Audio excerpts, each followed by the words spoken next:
Mandalore's history stretches far beyond what is shown in the movies. Long before the familiar T-visors and quiet creak of Beskar armor, there were older wars, older creeds, and a homeworld so scarred it had to hide beneath glass and domes. Tonight's journey drifts slowly toward that world, through darkness, stars, and the soft mechanical heartbeat of a ship on final approach. Outside the viewport, the galaxy is almost completely still. No blaster fire, no roaring engines, just the distant shimmer of constellations and the low, even hum of systems working in perfect quiet order. In that calm, Mandalore appears first as a dim shape against the stars, then as a pale, wounded planet, its surface marked by the memory of bombardments like the night of 1,000 tears. This is not the Mandalore of battle cries and explosions. This is Mandalore as a shadowed presence, waiting to have its story told. Across for 1,000 generations of Star Wars lore, Mandalorians have been described as warriors, mercenaries, and conquerors. The reason was simple. From their earliest days on the Outer Rim, their culture revolved around strength, discipline, and a relentless drive to test themselves against the harshest worlds and the most dangerous foes. As a result, they eventually collided with the Jedi, and the Force itself seemed to meet them on the field of war. Somewhere in that long conflict, a Mandalorian child named Tara Vizsla entered the Jedi Order and forged the Darksaber, a single weapon that could decide who ruled an entire people. This video is a long, unhurried descent through those ages. It moves far beyond the films and the main series, into ancient legends of the Taung, the rise and fall of Death Watch, the pacifist experiment of Duchess Satine, and the scattered children of the Watch, hiding in underground covert temples after the Great Purge. You will hear about armor and Beskar, about foundlings taken in and raised through strict training and creed, and about how a culture built on war struggled to survive its own reputation. It is important to say, this is not an action-heavy breakdown. There will be battles, sieges, and duels with Jedi, but they arrive as quiet memories rather than loud set pieces. The focus here is on lore, on the slow unfolding of cause and effect, on how fear, attachment, and belief shaped an entire warrior order over thousands of years. This is meant to be listened to while you are relaxing, studying, or letting your mind drift towards sleep. So, sit back, relax, and let the stories unfold. As we guide this ship down through Mandalore's thin, artificial skies, we highly recommend exploring this history at your own pace, letting each era settle in before the next begins. And if you would like, feel free to share where you are listening from tonight. Whether you are lying in bed, traveling through the dark on your own quiet journey, or simply unwinding after a long day, as we begin tracing the long, secret path of the Mandalorians. Beyond the helmets, what it really means to be Mandalorian. Wherever you travel in the Star Wars galaxy, one image cuts through distance and rumor alike: the blank, unblinking T-shaped visor. It appears in hangar shadows, on forgotten battlefields, in the reflection of a terrified officer's eyes. The reason was simple. When that visor turned toward you, it meant a Mandalorian was watching. The armor around it was just as distinctive. Layered plates of Beskar, scarred by blaster fire, sometimes painted in clan colors, sometimes left a cold, metallic gray. Beskar could turn aside blaster bolts and even resist a Jedi lightsaber, so that a single armored warrior could stand against enemies who would overwhelm any ordinary soldier. As a result, Mandalorians became a kind of moving myth, part mercenary, part ghost story told to restless child recruits in military barracks and temple dormitories. For many in the core worlds, Mandalorians were little more than hired guns. They saw figures like Boba Fett on wanted posters and assumed the story was simple, ruthless bounty hunters who would do anything for the right price. In the Outer Rim, the reputation was harsher and more intimate. Farmers on fringe worlds remembered entire companies of warriors descending from the sky, moving with drilled precision, their voices filtered and unreadable behind those helmets. But beneath every helmet, the reality was more complicated. Mandalorians did not belong to a single species or a single planet-bound order. They were clans and houses, bloodlines tied together by ancient oaths, and foundlings taken in from 100 different worlds. A child abandoned by war could be lifted from the ashes, given armor piece by piece, and taught that this new family was worth fighting and dying for. The creed might say, "This is the way," yet different groups argued over what that sentence truly demanded. Some believed that never removing the helmet preserved honor and attachment to tradition. Others, like Bo-Katan and her followers, saw the armor as a tool, not a prison, and tried to build a more open future. Din Djarin walked between these visions, carrying a strict creed in his heart, while forming bonds that tested its limits. Across the centuries, from the first proto-Mandalorians to these later wanderers, their history became one long struggle over identity and survival, fought not only with blasters, but with competing ideas of what it meant to be worthy of the name. So is a Mandalorian defined by bloodline, by creed, or by the armor itself? The answer has shifted again and again, especially as Mandalore's surface was shattered, its cities sealed in domes, and its people scattered into hidden coverts after nights of fire like the Night of 1,000 Tears. To understand how such a resilient culture could be broken, yet not erased, we have to travel back before Din Djarin, before Bo-Katan, before even the first Mandalorian Jedi lit the Darksaber in the temple. For 1,000 generations in the shadows of galactic history, other warriors carried that title. If you sit back, relax, and let the stories unfold, we will drift now into that distant past, to the first harsh world they claimed, and to the moment the Mandalorians stepped out of legend and into war. Whispers before the Republic, the proto-Mandalorians of legend. In that distant haze before recorded time, before the Republic, before the Jedi had even raised their first temple spires, the Mandalorians were not yet human at all. They were a shadowed people called the Taung, and their story began beneath a very different sky. Long ago, on the world that would one day become the glittering heart of the galaxy, the Taung lived as warriors in the deep places of Coruscant. They fought rival tribes in endless conflict. They worshipped war as both trial and sacrament. But when another people rose in number and power, the Taung were pushed out, hunted through the Undercity until exile was their only path. The reason was simple. There was not room for two conquerors at the heart of the galaxy. So they left. Driven from their home, cut off from familiar ground, they carried with them a single certainty. Survival would come through strength or not at all. As a result, exile did not break them. It hardened them. Their children grew up with no memory of Coruscant's towers, only of marching stars and hostile horizons. Every new world became another test, every battle another measure of worth.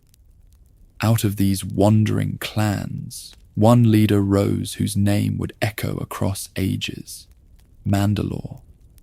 At first, it was only a title for the war chief who bound the Taung together and led them to a harsh new planet.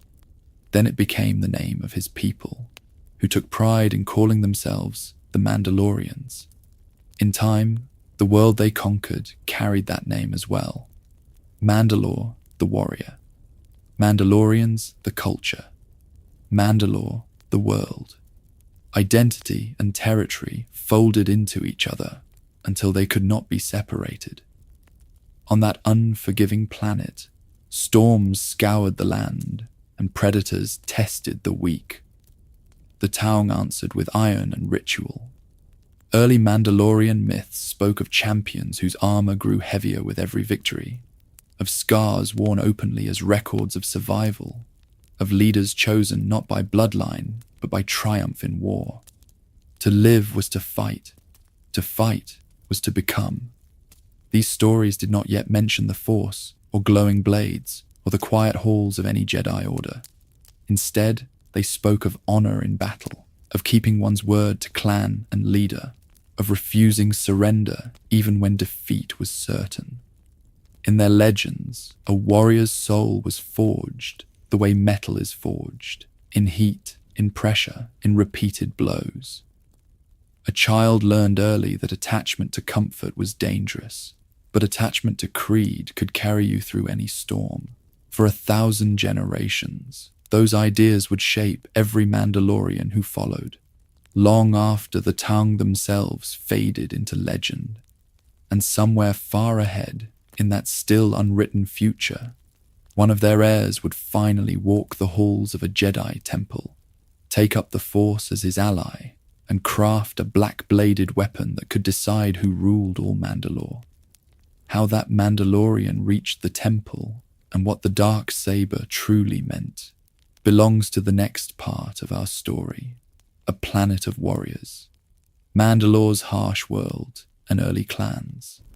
To understand what those future heirs would fight for, the story has to slow down and rest on the world that shaped them. Mandalore itself became the first and harshest teacher. Long before domes and airlocks, it was a living world of forests, seas, and open skies. But for 1,000 generations of war and orbital bombardment, the surface was burned, shattered, and finally glassed into vast, lifeless plains that caught the light like broken mirrors. Those scars never fully healed. The reason was simple. Mandalorians did not stop fighting. Each conflict carved deeper wounds into the crust, until the very air turned thin and toxic in many regions.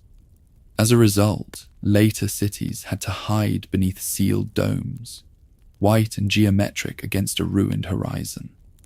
Inside, fragile gardens and narrow canals tried to imitate the gentler worlds of the galaxy, while outside, dust storms moved across blackened deserts where nothing human could survive for long. In that environment, weakness was dangerous. Isolation was fatal. So the people who claimed Mandalore learned to gather around leaders strong enough to keep them alive. These were the Mandalore, warlords and visionaries who could take scattered fighters and weld them into a single will. Under each Mandalore, clans formed and reformed, swearing oaths not just to a person, but to an idea of what it meant to be Mandalorian. Clan names, houses, banners, and sigils became more than decoration. A simple mythosaur skull painted on armor told a whole story of origin, allegiance, and expectation. A child raised under one banner might never meet the distant cousins who shared that symbol, yet would still trust them with their life. In a place where the planet itself seemed to push back against survival, clan structure was the backbone of society, turning isolated individuals into a living network of mutual obligation and shared honor. From there, the culture pushed outward. Domes were never enough. Warriors took to starships, following Beskar veins in distant asteroids, hunting monsters on alien worlds, and testing themselves against whatever the Outer Rim could throw at them. Mandalorian fleets appeared on distant frontiers, and local systems learned to fear the sight of T-visored helmets stepping off a ramp. Conflict was not an accident of their history. It was the arena in which they proved their creeds. If you sit back, relax, and let the stories unfold, a pattern emerges. Every generation sought a greater challenge than the last. Skirmishes with pirates turned into campaigns against planetary militias, and those hardened campaigns inevitably brushed against the borders of the Republic. Somewhere beyond those borders, another tradition was taking shape, in quiet temples and disciplined training halls, where an ancient order of Jedi learned to wield the Force and the light itself as weapons. The moment when Mandalore's forged steel met that luminous discipline is where our path leads next. When warriors met wizards. The first Mandalorian-Jedi clashes. When the two traditions finally touched, it felt less like a border skirmish and more like a collision of myths. On one side, armored crusaders whose very lives were built around the next battle. On the other, robed figures who moved with impossible calm, carrying blades of light and speaking of an unseen force that bound the galaxy together. The early encounters between Mandalorian crusaders and the Jedi Order did not begin as grand crusades.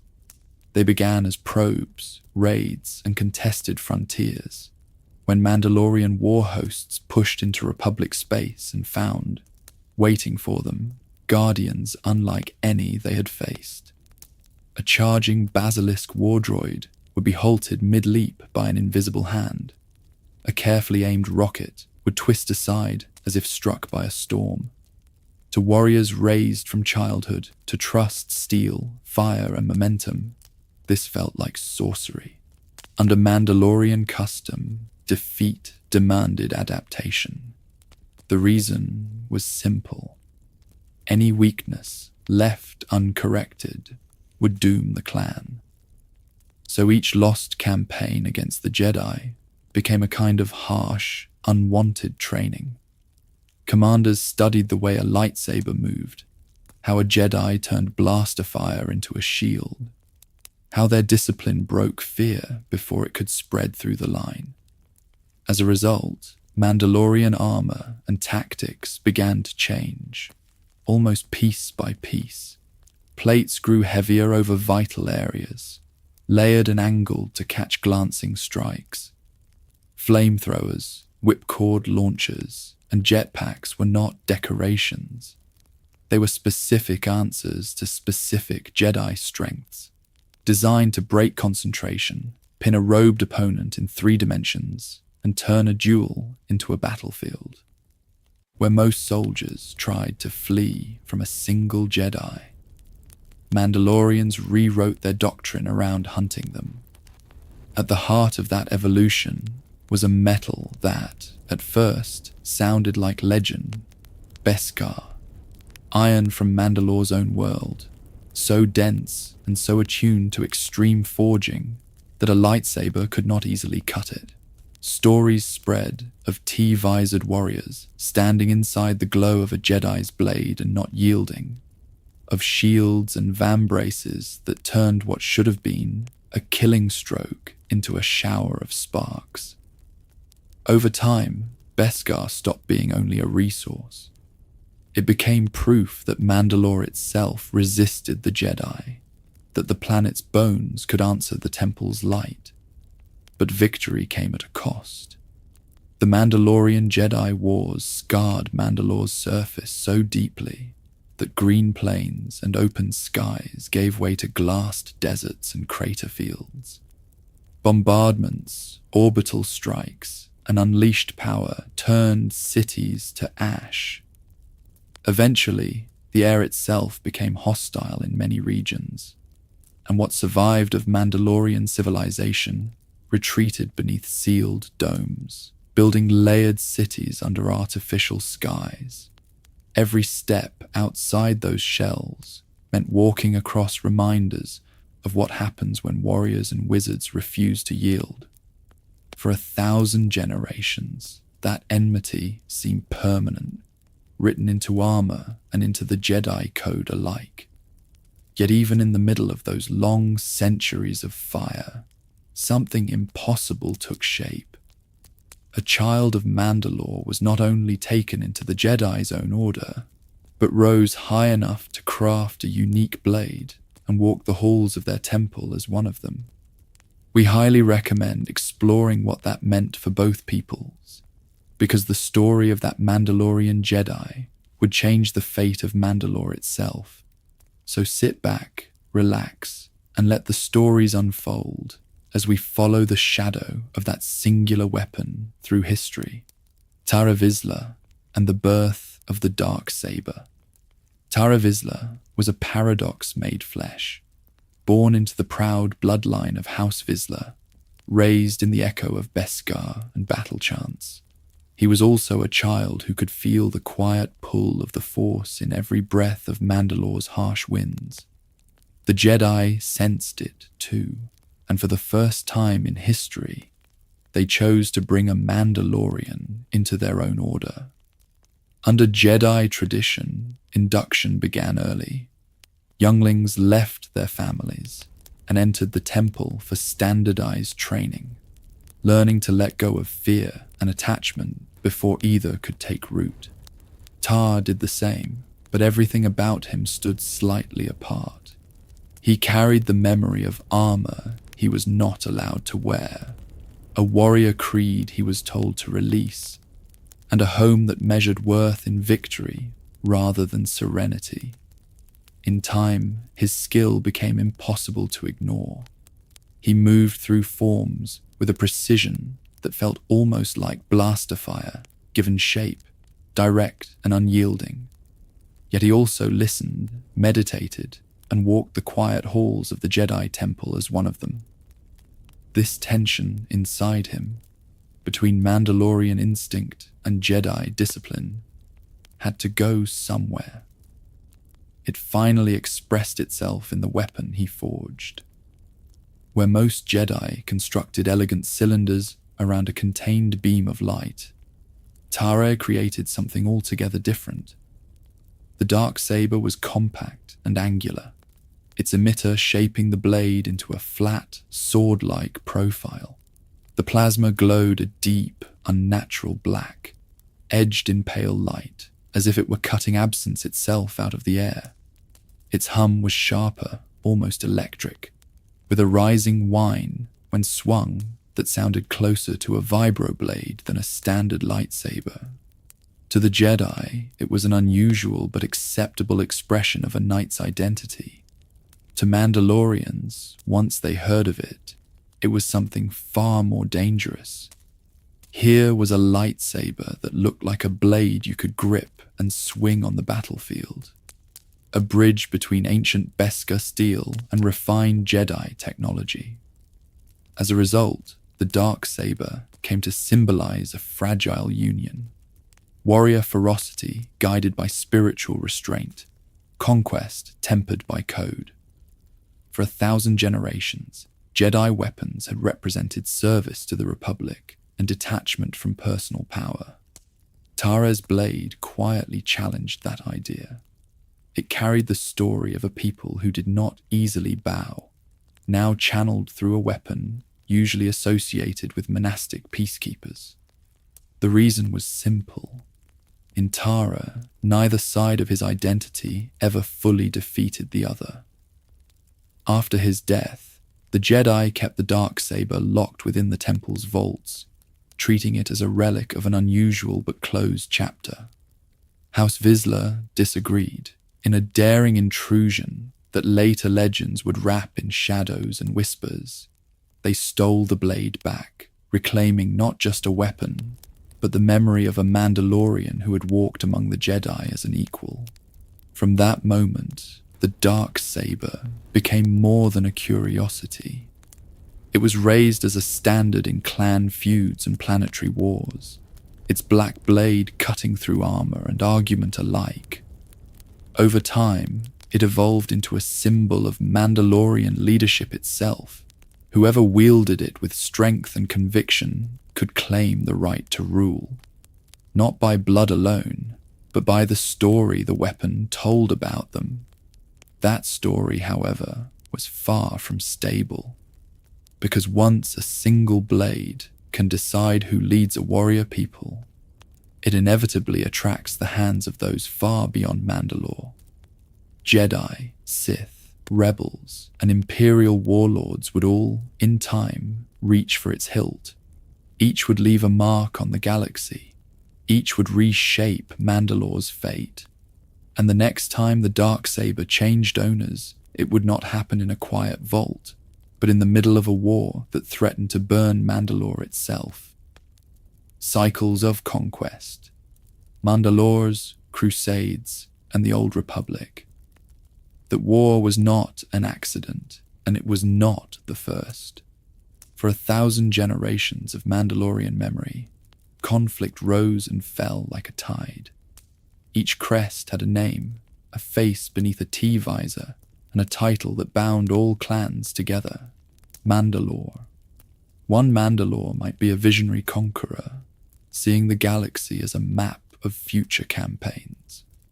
The next might be a mercenary king, hiring out entire clans to distant powers who needed warriors and did not ask too many questions. The reason was simple. Mandalore's strength was movement. When the clans were united, they did not stay home. They launched crusades, sometimes as independent conquerors, sometimes as the sharp edge of someone else's war. In the Old Republic, these crusades became a rhythm the galaxy learned to fear. A Mandalore would rise, call the banners, and the quiet outer rim would suddenly produce fleets and armies that rivaled core world powers. Sometimes they descended on frontier sectors, testing themselves against planetary shields and local militias. Sometimes they answered the call of Sith warlords or ambitious chancellors, selling their loyalty for resources, territory, or simply the chance to face worthy opponents.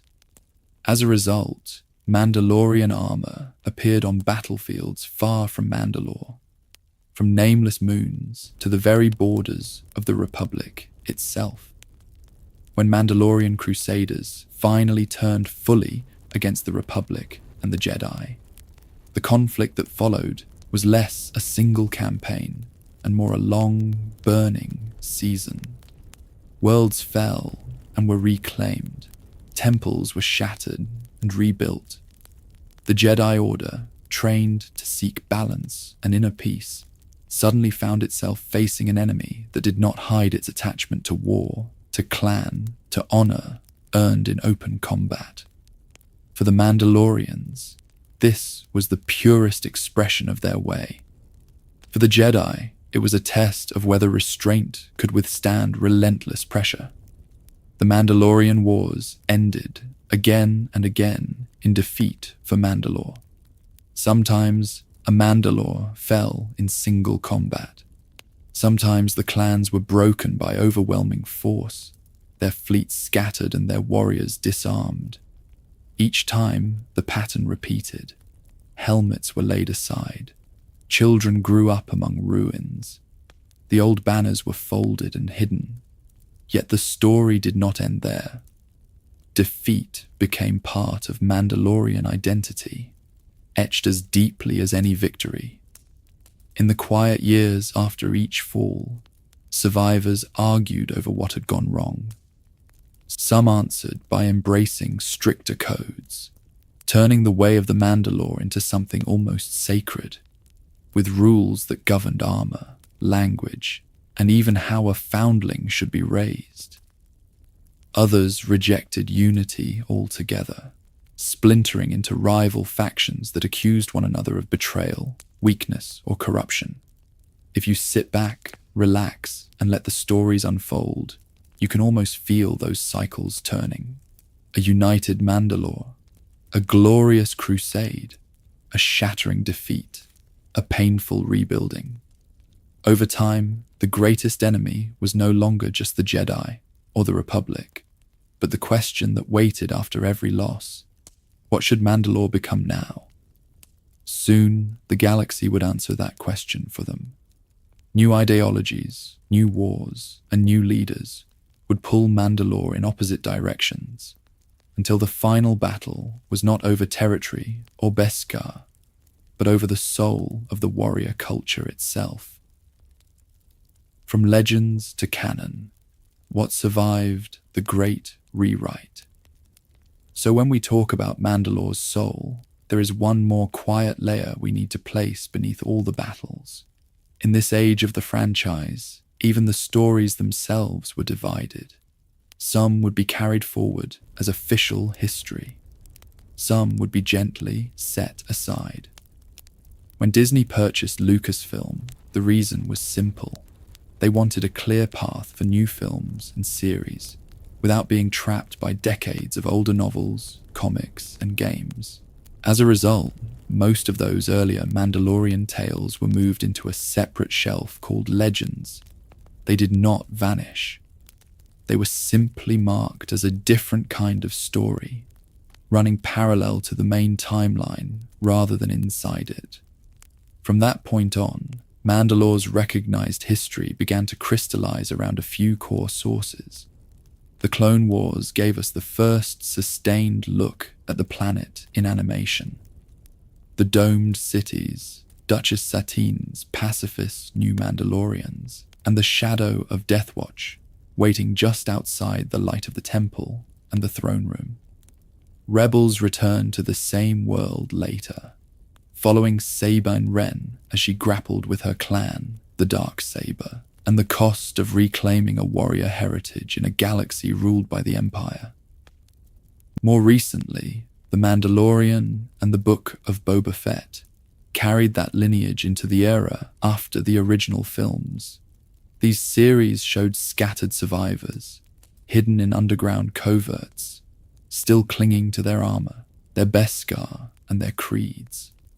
The Night of 1,000 Tears, the Great Purge, the shattered domes of a once proud world. These images form the spine of the current canon, the version of events this documentary will follow first. That does not mean Legends will be ignored. Many of those older stories still hold powerful ideas about Mandalorian training, ancient wars with the Jedi, and the long arc of a culture that refused to break, even when its homeworld did.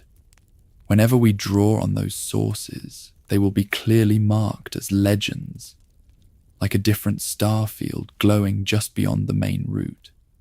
You will always know which thread belongs to the official order, and which belongs to the wider tapestry of what might have been. If you find yourself awake later, and the hum of the hyperdrive in this video has not quite put you to sleep, we highly recommend exploring specific episodes. The Mandalore arcs in the Clone Wars, with Satine, Death Watch, and the rise of Darth Maul. The Siege of Mandalore, where the end of the Clone Wars and the fall of the Jedi intersect with one city under fire. Rebels' journeys with Sabine and the Darksaber. You can sit back, relax, and let the stories unfold at your own pace. For now, we will remain with the canon path. Our course will move forward in time, away from open civil war and toward a quieter, more fragile experiment. There was a moment when Mandalore tried to put away its weapons, to trade its armor for diplomacy, and to see whether a people forged in conflict could survive in peace. That is where we go next. The pacifist experiment. Duchess Satine and the new Mandalorians. On the surface, it looked like Mandalore had finally found peace. The war-scarred plains were hidden now, sealed away beneath glass and durasteel. Above them rose serene, domed cities. Clean lines, pale stone, soft, neutral tones that seemed to drain the color from centuries of bloodshed. Inside those domes, there were no wandering warriors in Beskar. No open display of blasters or blades. The reason was simple. Duchess Satine Kryze and her government, the new Mandalorians, had built a society that was almost a deliberate inversion of everything the clans had once held sacred. Where armor had been a second skin, there were now flowing robes. Where the T-visor helmet had been a symbol of identity, the face was left uncovered, unguarded, exposed. For 1,000 generations, Mandalorians had defined themselves through conflict, through training children to carry the weight of armor as soon as they could walk. Satine asked them to define themselves through restraint instead. She preached pacifism, not as weakness, but as a higher discipline. The courage to refuse the cycle of revenge that had nearly destroyed their world. During the Clone Wars, she insisted on strict neutrality, keeping Mandalore outside the Republic's military machine and far from the separatist cause. On the surface, this offered safety. Trade flowed through the domed capital of Sundari. Schools and public forums replaced war camps and hidden arsenals. As a result, an entire generation grew up knowing Mandalore more as a quiet, ordered society than as a battlefield. Yet beneath that calm, something strained. Many Mandalorians felt that with every weapon locked away and every old sigil removed from public spaces, another piece of their soul was being erased. Some citizens embraced Satine's vision completely, grateful that their children might never see the sky burn again.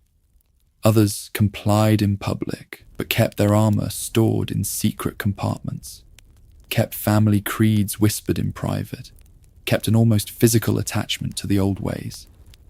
Identity had become a quiet civil war of its own, fought not with blasters, but with memory and resentment.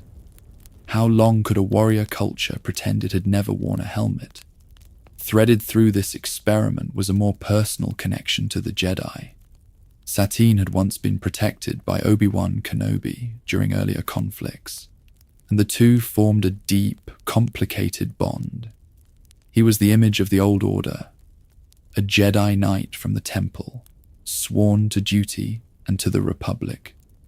She was the architect of a new Mandalore, sworn to peace above all else. Their relationship never fully crossed the boundaries either had chosen, but it created a rare bridge between Mandalore and the Jedi, a reminder that understanding was possible even after centuries of war. Yet the very existence of that bridge and of Satine's reforms convinced some that Mandalore had been betrayed from within. In the shadows beyond the domes, a different kind of Mandalorian was gathering strength, vowing to resurrect the armor, the creed, and the terror that once made the galaxy tremble. Before long, the experiment in peace would meet the return of the old ways, sharpened into something far more dangerous. So sit back, relax, and let the stories unfold, as we highly recommend exploring what rose to challenge Satine's fragile new order. Death Watch rises, the return of the old ways. Death Watch stepped into that growing tension, like a shadow returning to a familiar battlefield. Where Satine saw Mandalore's future in open sky lanes and neutral treaties, they saw only weakness, a betrayal of everything the clans had bled for. In their eyes, for 1,000 generations, the Mandalorians had been warriors, and any attempt to deny that past was an attempt to erase their very soul. They were traditionalists, but not in a gentle sense. Death Watch believed Mandalore's destiny was tied to battle, conquest, and armor, to a life where a child learned the weight of a helmet before the comfort of a peaceful home. To them, the old ways were not just history, they were a living creed. The reason was simple. Only through constant readiness for war could their people survive in a galaxy ruled by empires, Jedi, and distant powers that had never respected neutrality. Driven underground by Satine's reforms, they rebuilt themselves far from the domed cities. On Concordia, Mandalore's moon, Death Watch established hidden camps carved into quarries and forests, training grounds where blue-armored warriors drilled in secret. Their armor was a deliberate statement. While the new Mandalorians walked bareheaded in soft fabrics, Death Watch restored the T-visors, jetpacks, and heavy gauntlets, painting their plates in cold blues and greys that echoed the old Crusaders. At the center of this reborn faction stood Pre Vizsla, a descendant of one of Mandalore's most storied lines. He did not just claim heritage, he carried proof. In his hands was the Darksaber, the ancient black-bladed lightsaber forged by Tara Vizsla, the first Mandalorian ever inducted into the Jedi Order. Every ignition of that crackling, inverted blade was a quiet argument that he, not Satine, spoke for Mandalore's true legacy. Death Watch did not march openly at first.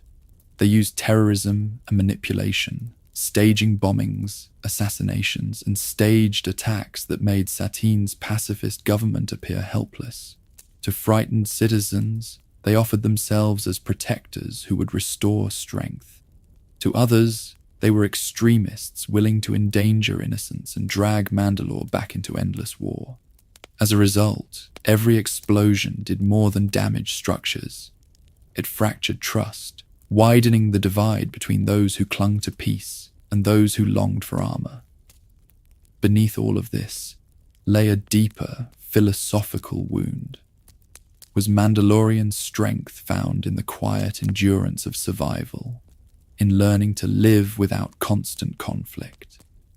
Or did their identity depend on a fearsome reputation, on never letting the galaxy forget that Beskar and blaster fire still waited beneath the surface? If you sit back, relax, and let the stories unfold, this divide becomes almost tragic, because both sides believed they were saving their people. Yet Death Watch was not finished evolving. In the shadows beyond Concordia, a far darker power had taken notice, one that understood attachment, fear, and the uses of anger all too well. Their next alliance would not just challenge Satine's rule, it would pull Mandalore into the orbit of the Sith, and once that happened, no dome, no creed, and no armor would be safe. Shadows over Sundari, Maul, Mandalore, and the Clone Wars. That darker power was Darth Maul. Once a discarded apprentice of Darth Sidious, Maul had survived his own death and returned to the galaxy with a single, burning purpose. He would break Sidious's design from the shadows, using any warrior, any world that could be bent to his will. Mandalore, with its long memory of war and its fresh civil fractures, offered him exactly that. The reason was simple. Divided people are easy to weaponize. Maul did not arrive alone. He wove together the Shadow Collective, a loose syndicate of underworld powers, Black Sun, the Pikes, even the Hutt clans, each enticed by promises of profit and protection. To Death Watch, he offered something different. He offered victory. Pre Vizsla believed he could use this former Sith as a tool, unleashing Maul's forces to humiliate Satine's pacifist government and prove that only armored strength could keep Mandalore safe. Maul, in turn, saw Mandalorian warriors as the perfect blade for his revenge against the Jedi and his old master. Together, they staged a crisis. Sundari's pristine domes, once symbols of Satine's neutral order, became the backdrop for carefully orchestrated chaos. Criminal armies attacked the capital. Citizens panicked. Death Watch swept in as apparent saviors, driving out the very enemies they had invited and presenting themselves as the only shield against the storm. As a result, Satine was arrested, her legitimacy shattered in the eyes of a frightened population that no longer trusted peace to hold. But Maul had never intended to leave Mandalore in Vizsla's hands.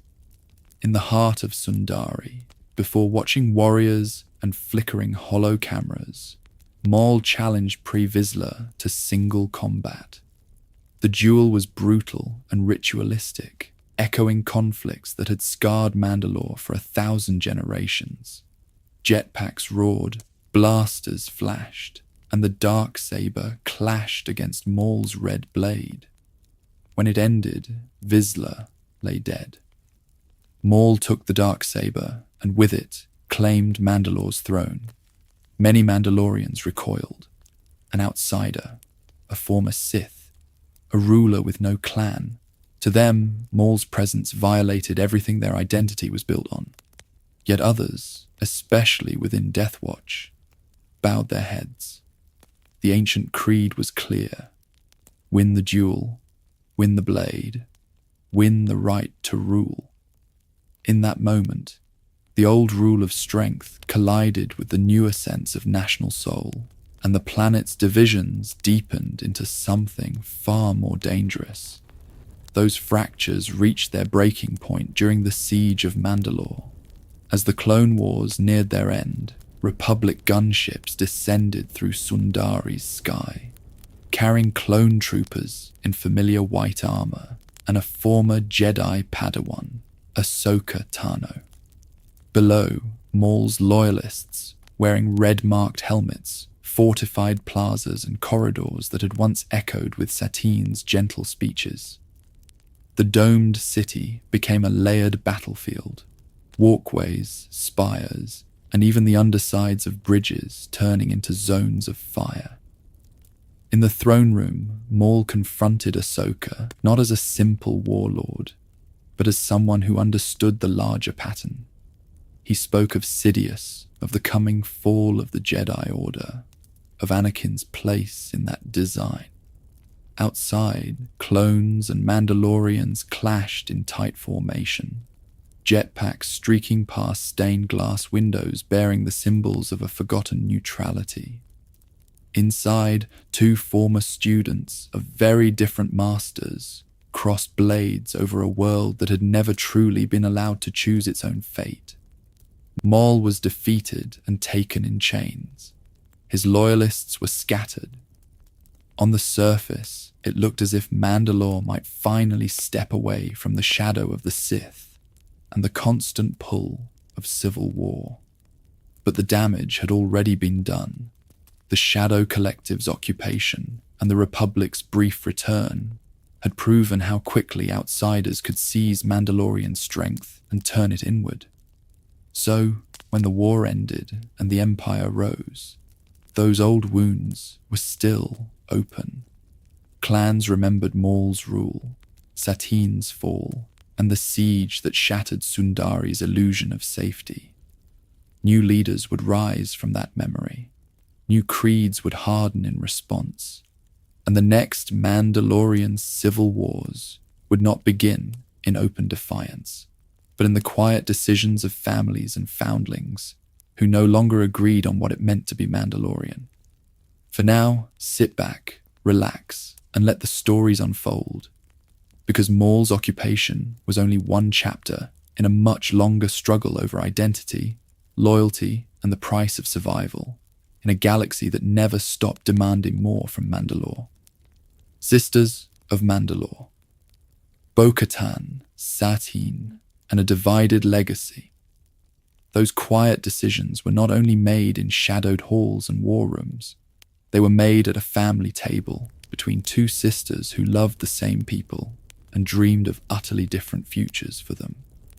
Bo-Katan Kryze was Satine's mirror and her opposite.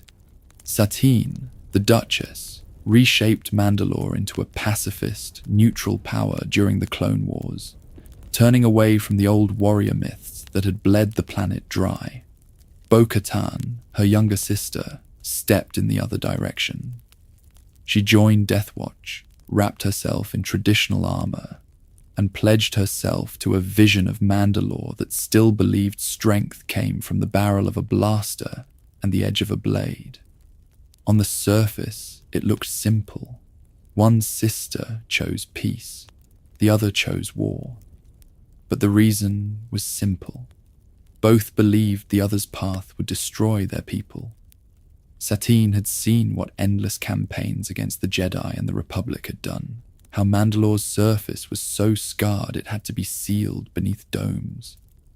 Bo-Katan watched criminals and outside powers circle those domes like predators, convinced that a pacifist Mandalore was an invitation to conquest.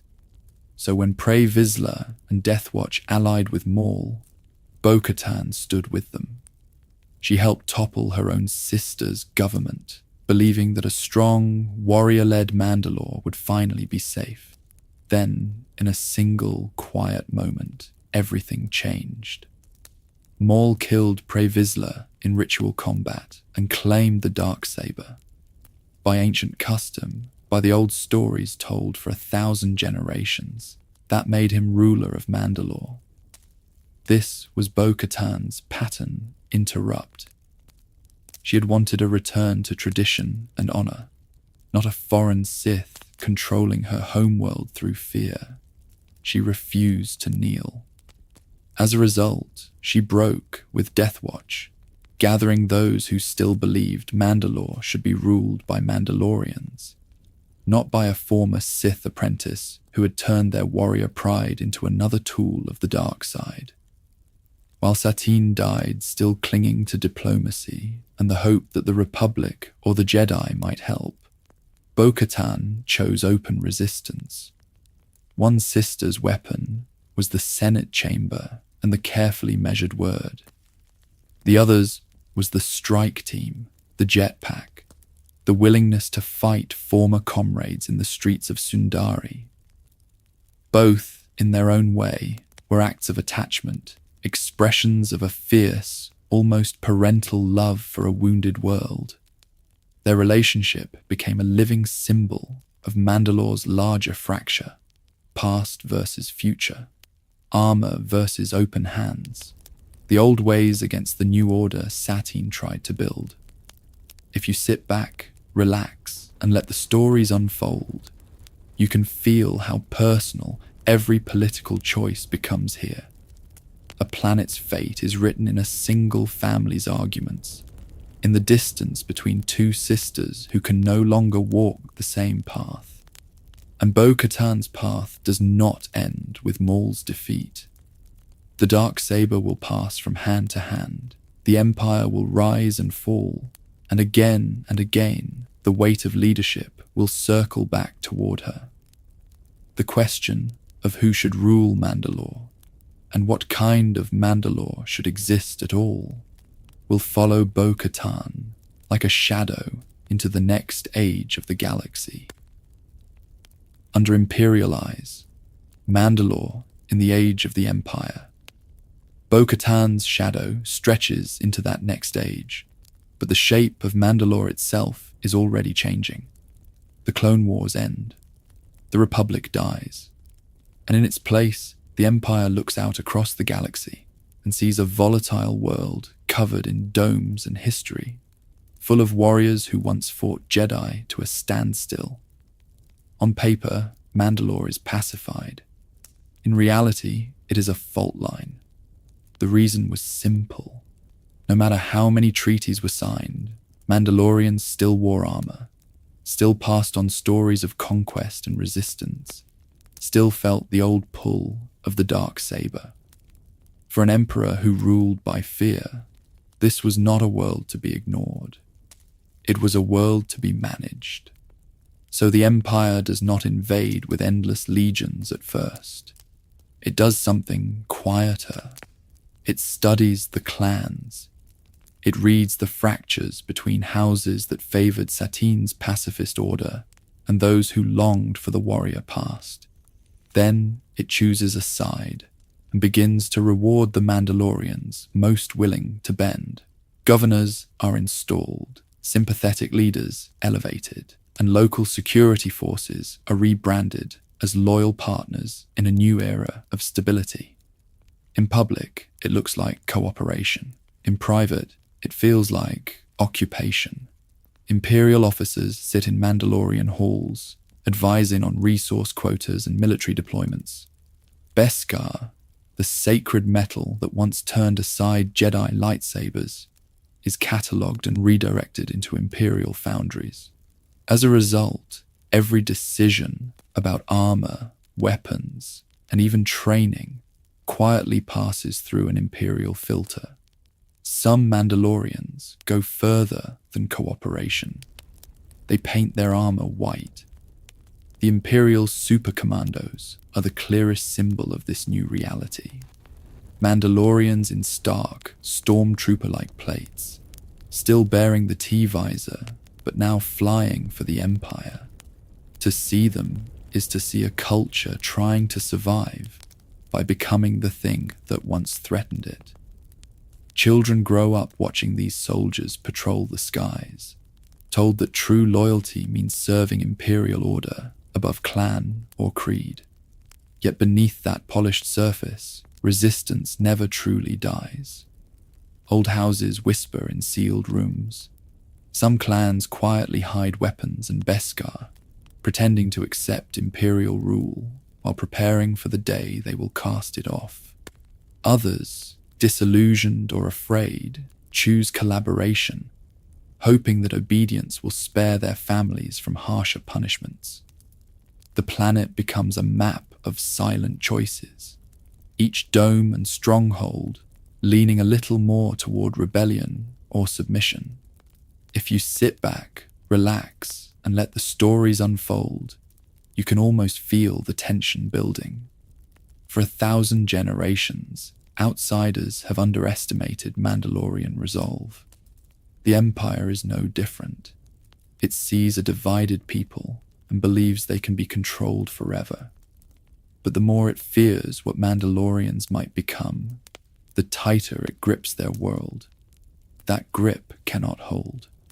One day, Imperial fear and Mandalorian pride will collide in open fire, and the result will not be careful management.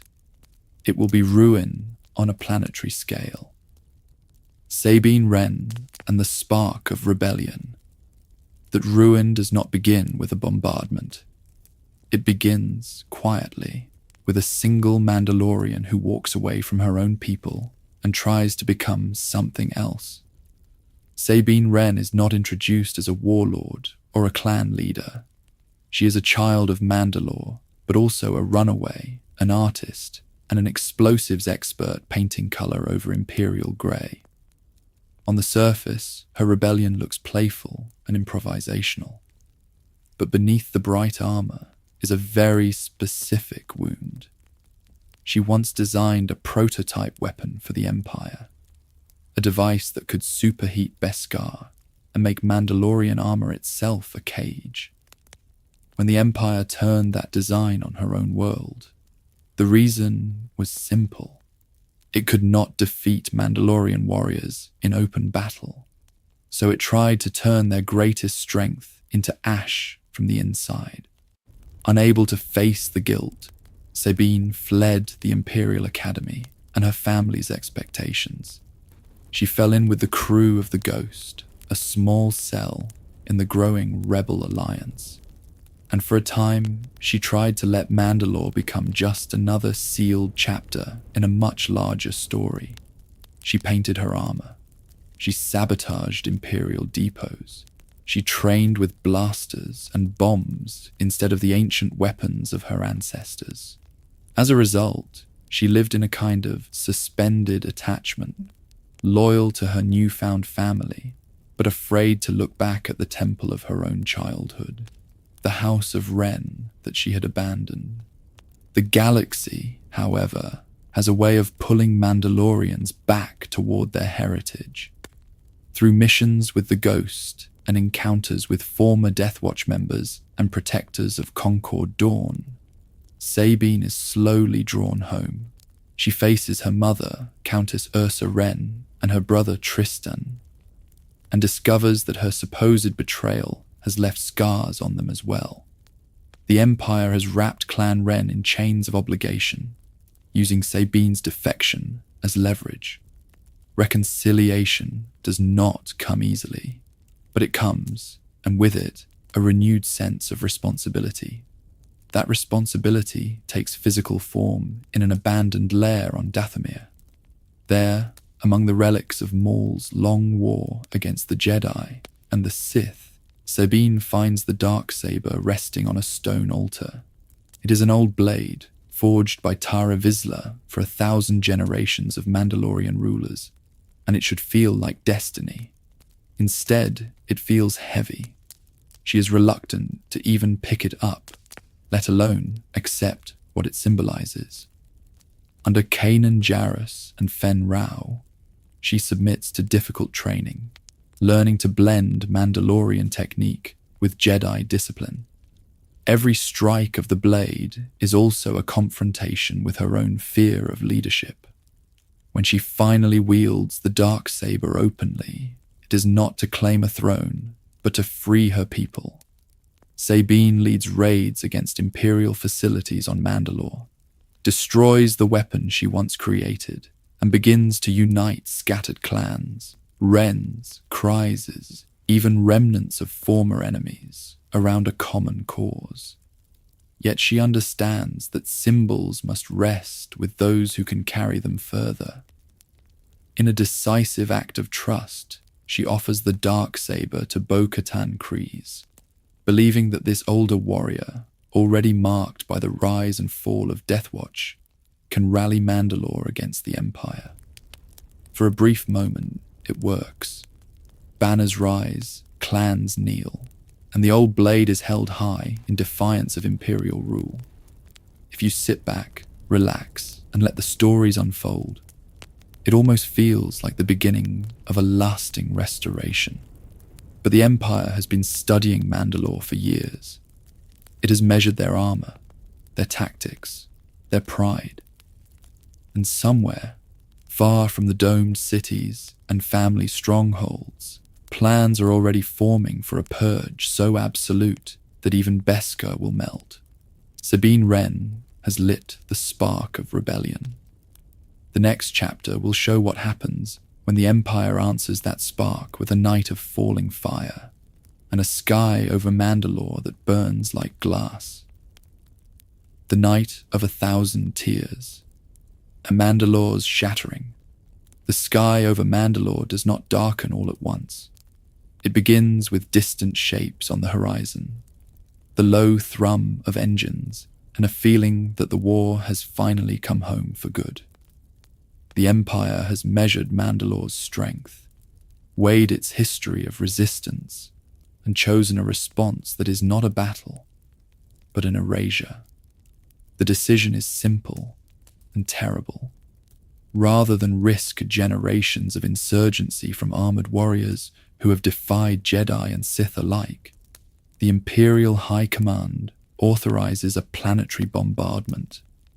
Mandalore's surface is already scarred by forges and wars, its cities sealed under domes like fragile temples against their own poisoned soil.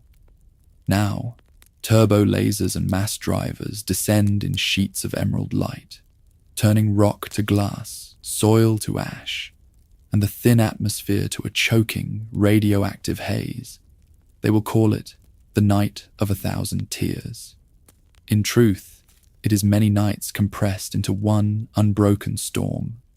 TIE bombers move in precise formations over Sundari and the other domed cities, dropping payload after payload until transparasteel bubbles implode and streets become rivers of molten debris. On the ground, KX series security droids march through the smoke, methodical and unhurried, executing any life form their scanners still register as Mandalorian. This is not a duel of champions. There are no ritual challenges, no honor duels over the Darksaber. Warriors die in their armor without ever seeing the pilots who killed them. Civilians who once tried to stay apart from the old warrior ways are buried under the same falling fire. Children who grew up hearing stories of for 1,000 generations of Mandalorian strength now watch the sky open and understand, too late, that the old wars were merciful by comparison. The reason was simple from the Empire's point of view. Beskar had become too dangerous in the hands of a proud, fragmented people who might one day unite. As a result, the Purge is not only about bodies and cities. Recovery teams move in the wake of the bombardment, stripping armor from the dead, tearing heirloom plates from ruined strongholds, loading centuries of craftsmanship into anonymous cargo holds. In imperial foundries far from Mandalore, the metal that once turned aside lightsabers is melted into ingots, catalogued and stored like any other resource. For survivors, the loss cuts deeper than territory. Clans that once filled great halls are reduced to a handful of scattered names. Covert cells hide in sewers, on ring worlds, in forgotten corners of the Outer Rim, whispering creeds that used to be shouted over roaring forges. The idea of Mandalore as a single home, a single people, under one banner and one sky, seems to dissolve in the radioactive dust. If you sit back, relax, and let the stories unfold, you can almost trace the fracture lines. Armor becomes something you hide, not display.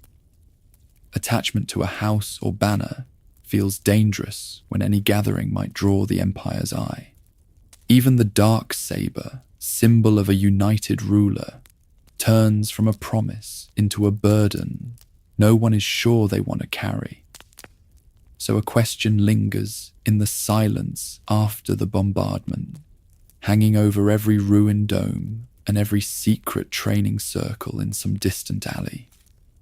When a people lose their world, their armies, and even the Beskar that once made them untouchable, what remains of being Mandalorian at all?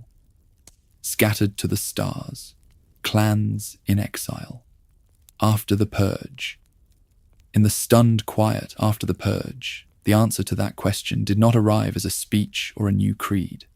It arrived as footsteps, small groups, single ships, families and war bands and lone survivors, drifting away from the burning domes into the deep dark of the Outer Rim and beyond. To most of the galaxy, Mandalore had simply gone dark. To the Mandalorians themselves, the long exile had begun. They fled to places no one wanted, sewers beneath frontier towns where the air tasted of rust and old promises, caverns under mining colonies, carved into the bones of forgotten moons, abandoned bases, derelict space stations, and the blind spots of imperial maps. The reason was simple. The Empire had learned to fear Beskar, and anything that looked like a surviving warrior culture was marked for erasure. As a result, survival meant becoming a rumor, not a banner. Out of this fear grew something new, and yet very old, hidden beneath trapdoors and sliding rock faces. Small, secretive communities began to form. They called them coverts. A covert might be a single chamber lit by furnace glow, or a network of tunnels echoing with the sound of a hammer on metal. Armor was rarely removed. Meals were taken in private corners. Names mattered less than the T-visor and the vow. In these places, tradition was not an ornament. It was a lifeline. Some groups followed a strict understanding of the way of the Mandalore.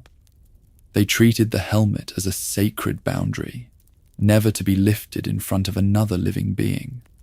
Foundlings were taken in as children of the creed, raised with careful training, quiet drills, and stories whispered instead of sung.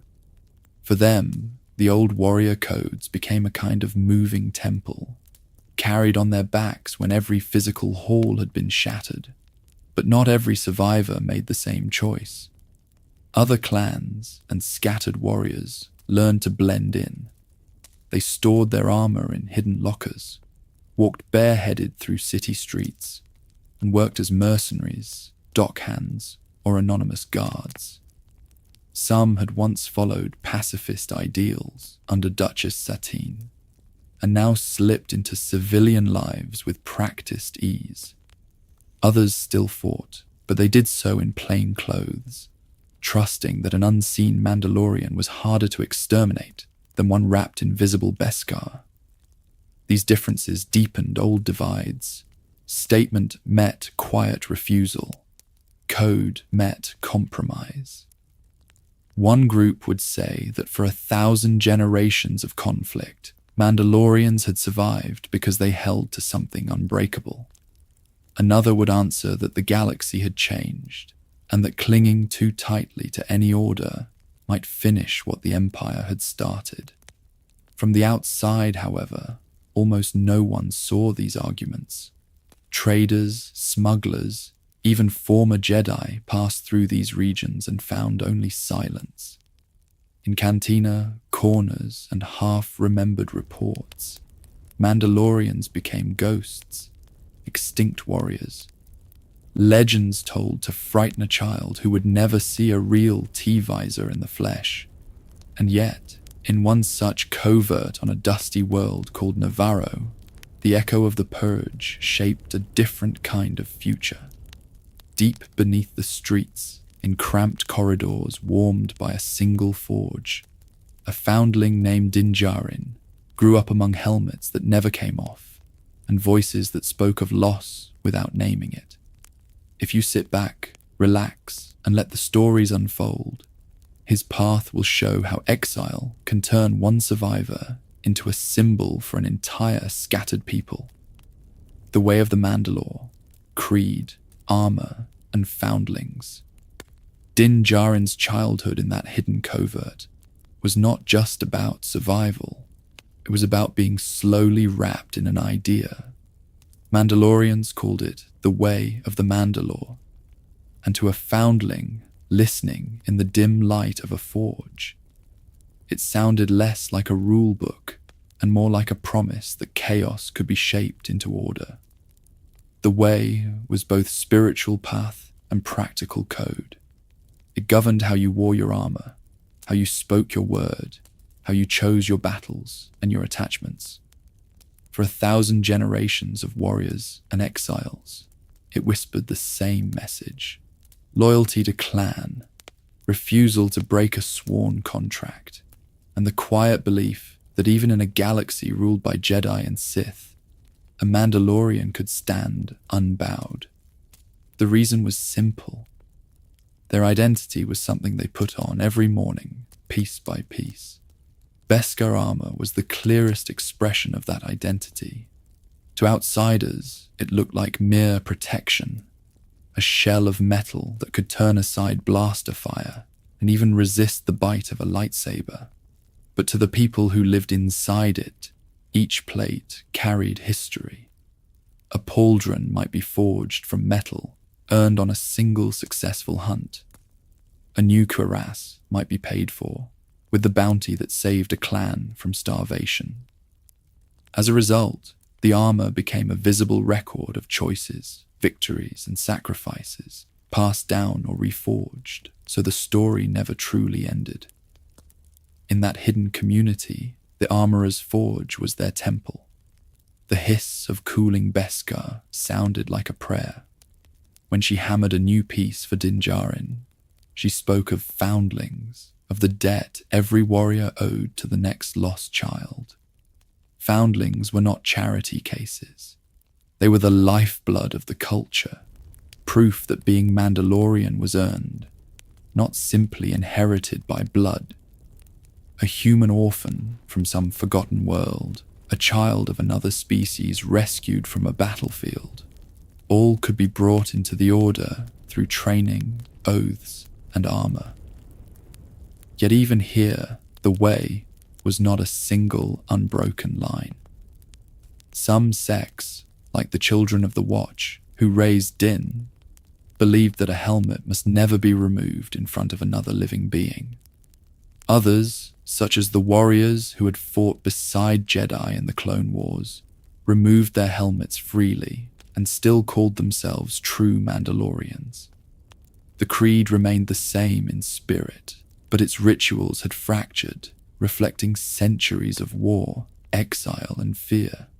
So when Din Djarin grew into a silent, efficient bounty hunter, he carried not just weapons, but a question he did not yet know he would have to answer. What happens when the code that saved you begins to conflict with the life in front of you? Very soon, a single child and a single contract would force him, and the scattered remnants of his people, to decide whether Beskar, helmets, and words were enough to define them, or whether the way of the Mandalore was about to change. Children of the Watch, a stricter path in a broken galaxy. For the scattered survivors of Mandalore, that question did not stay abstract for long. In the shadows left by the Purge, one answer took shape in steel and silence. The Children of the Watch. They did not just wear helmets. They built an entire way of life around never taking them off. To an outsider, their rules can seem simple. A Mandalorian does not remove their helmet in front of another living being. A Mandalorian lives in secret coverts, far from the eyes of the New Republic or any lingering Imperial warlord. But beneath those rules lies something heavier. A belief that in a galaxy where worlds can be burned in a single night, the only safety is total devotion to the creed. As a result, every choice, every attachment, and every breath is filtered through a single sentence. This is the way. The Children of the Watch did not emerge from nowhere. Many signs point back to Death Watch, the hardline faction that once opposed Duchess Satine's pacifist reforms. Death Watch used terror and open war to drag Mandalore back to its warrior past. The Children of the Watch, by contrast, seem like an evolution that has passed through fire. After the Night of 1,000 Tears, when Imperial bombardment shattered Mandalore's domes and turned cities into glass, open banners and public armies became a liability. Secrecy became sacred. The reason was simple. Anything visible could be exterminated. So the old war camp became something closer to a wandering temple. Leaders were no longer just commanders. They were armorer figures, keepers of songs, stories, and rituals about the way of the Mandalore that stretched back for 1,000 generations. Where Death Watch once recruited soldiers, the Children of the Watch gathered foundlings, orphans of raids and battles, folding them into the creed with armor, training, and a promise that they would never be alone again. Not all Mandalorians agreed. Bo-Katan Kryze and her night owls removed their helmets freely, laughed, argued, and showed their faces without shame. They saw themselves as the mainstream inheritors of Mandalorian culture, warriors who respected armor and Beskar, but who also remembered a time when you could sit at a table, bareheaded, look your clan in the eye, and still be called Mandalorian. To Bo-Katan, the Children of the Watch were not guardians of purity, but a fringe cult that had twisted old Death Watch ideals into something narrower and more rigid. Yet history shows a pattern. When peoples are driven into exile, when their temples fall and their flags burn, they often respond by tightening what remains. Rules harden. Symbols become non-negotiable. In the wake of the Jedi Purge, some scattered Jedi clung more fiercely than ever to the old code. In the wake of Mandalore's destruction, the Children of the Watch did the same with helmets, oaths, and secret rites. If you sit back, relax, and let the stories unfold, you can almost feel the weight that puts on a child raised within it. Din Djarin grew up knowing the galaxy only through the slit of a T-visor, his earliest memories marked by droids, fear, and then the quiet protection of armored figures who pulled him from the ruins. For him, the creed was not abstract theology. It was survival, family, and identity wrapped into one. So by the time he became a bounty hunter, moving from one forgotten world to another, his life was orderly in its own narrow way. Helmet on, target acquired, payment delivered, no questions. But the force of history was already moving toward him. One contract, one small asset in a floating cradle, would soon press against every line the children of the Watch had drawn, raising the old question again in a new form. When the way and the living, being in front of you, collide, which one do you choose?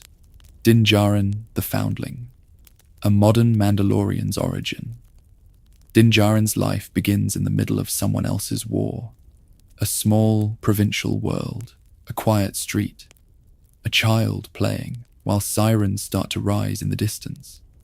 Then the sky tears open as separatist gunships descend and rank after rank of battle droids march through smoke and fire. For him, there is no strategy, no politics, only fear. His parents drag him toward a shelter, sealing him in a cellar as super battle droids close in. The door opens again, but not for rescue. Blaster fire, an explosion, silence. When the hatch finally lifts, it is a metal hand that reaches down, but not a droid's. A Mandalorian warrior in blue armor, visor unreadable, gathers the child into his arms while others form a ring of fire around them. The Clone Wars rage above, yet in that moment, one small life is pulled from their current and carried away. He is flown from the only home he has ever known, not to a temple or formal academy, but to a covert hidden beneath rock and shadow. There, the children of the Watch take him in. Under this splinter of the old order, foundlings are not a metaphor. They are a promise. The reason was simple. If bloodlines had failed Mandalore, perhaps orphans could save it. The rituals that follow are quiet, almost monastic. No grand speeches, no cheering crowds. A helmeted smith places a hand on his shoulder. Words of the creed are spoken slowly, patiently, until he can repeat them without trembling. As he grows, scraps of durasteel become plates, then true Beskar, hammered to fit a body that is still learning what it means to stand like a Mandalorian. His first armor is plain, unadorned, but to him, it feels like history itself settling on his shoulders. This is the way. When he comes of age, training turns outward. Blasters, blades, tracking fobs.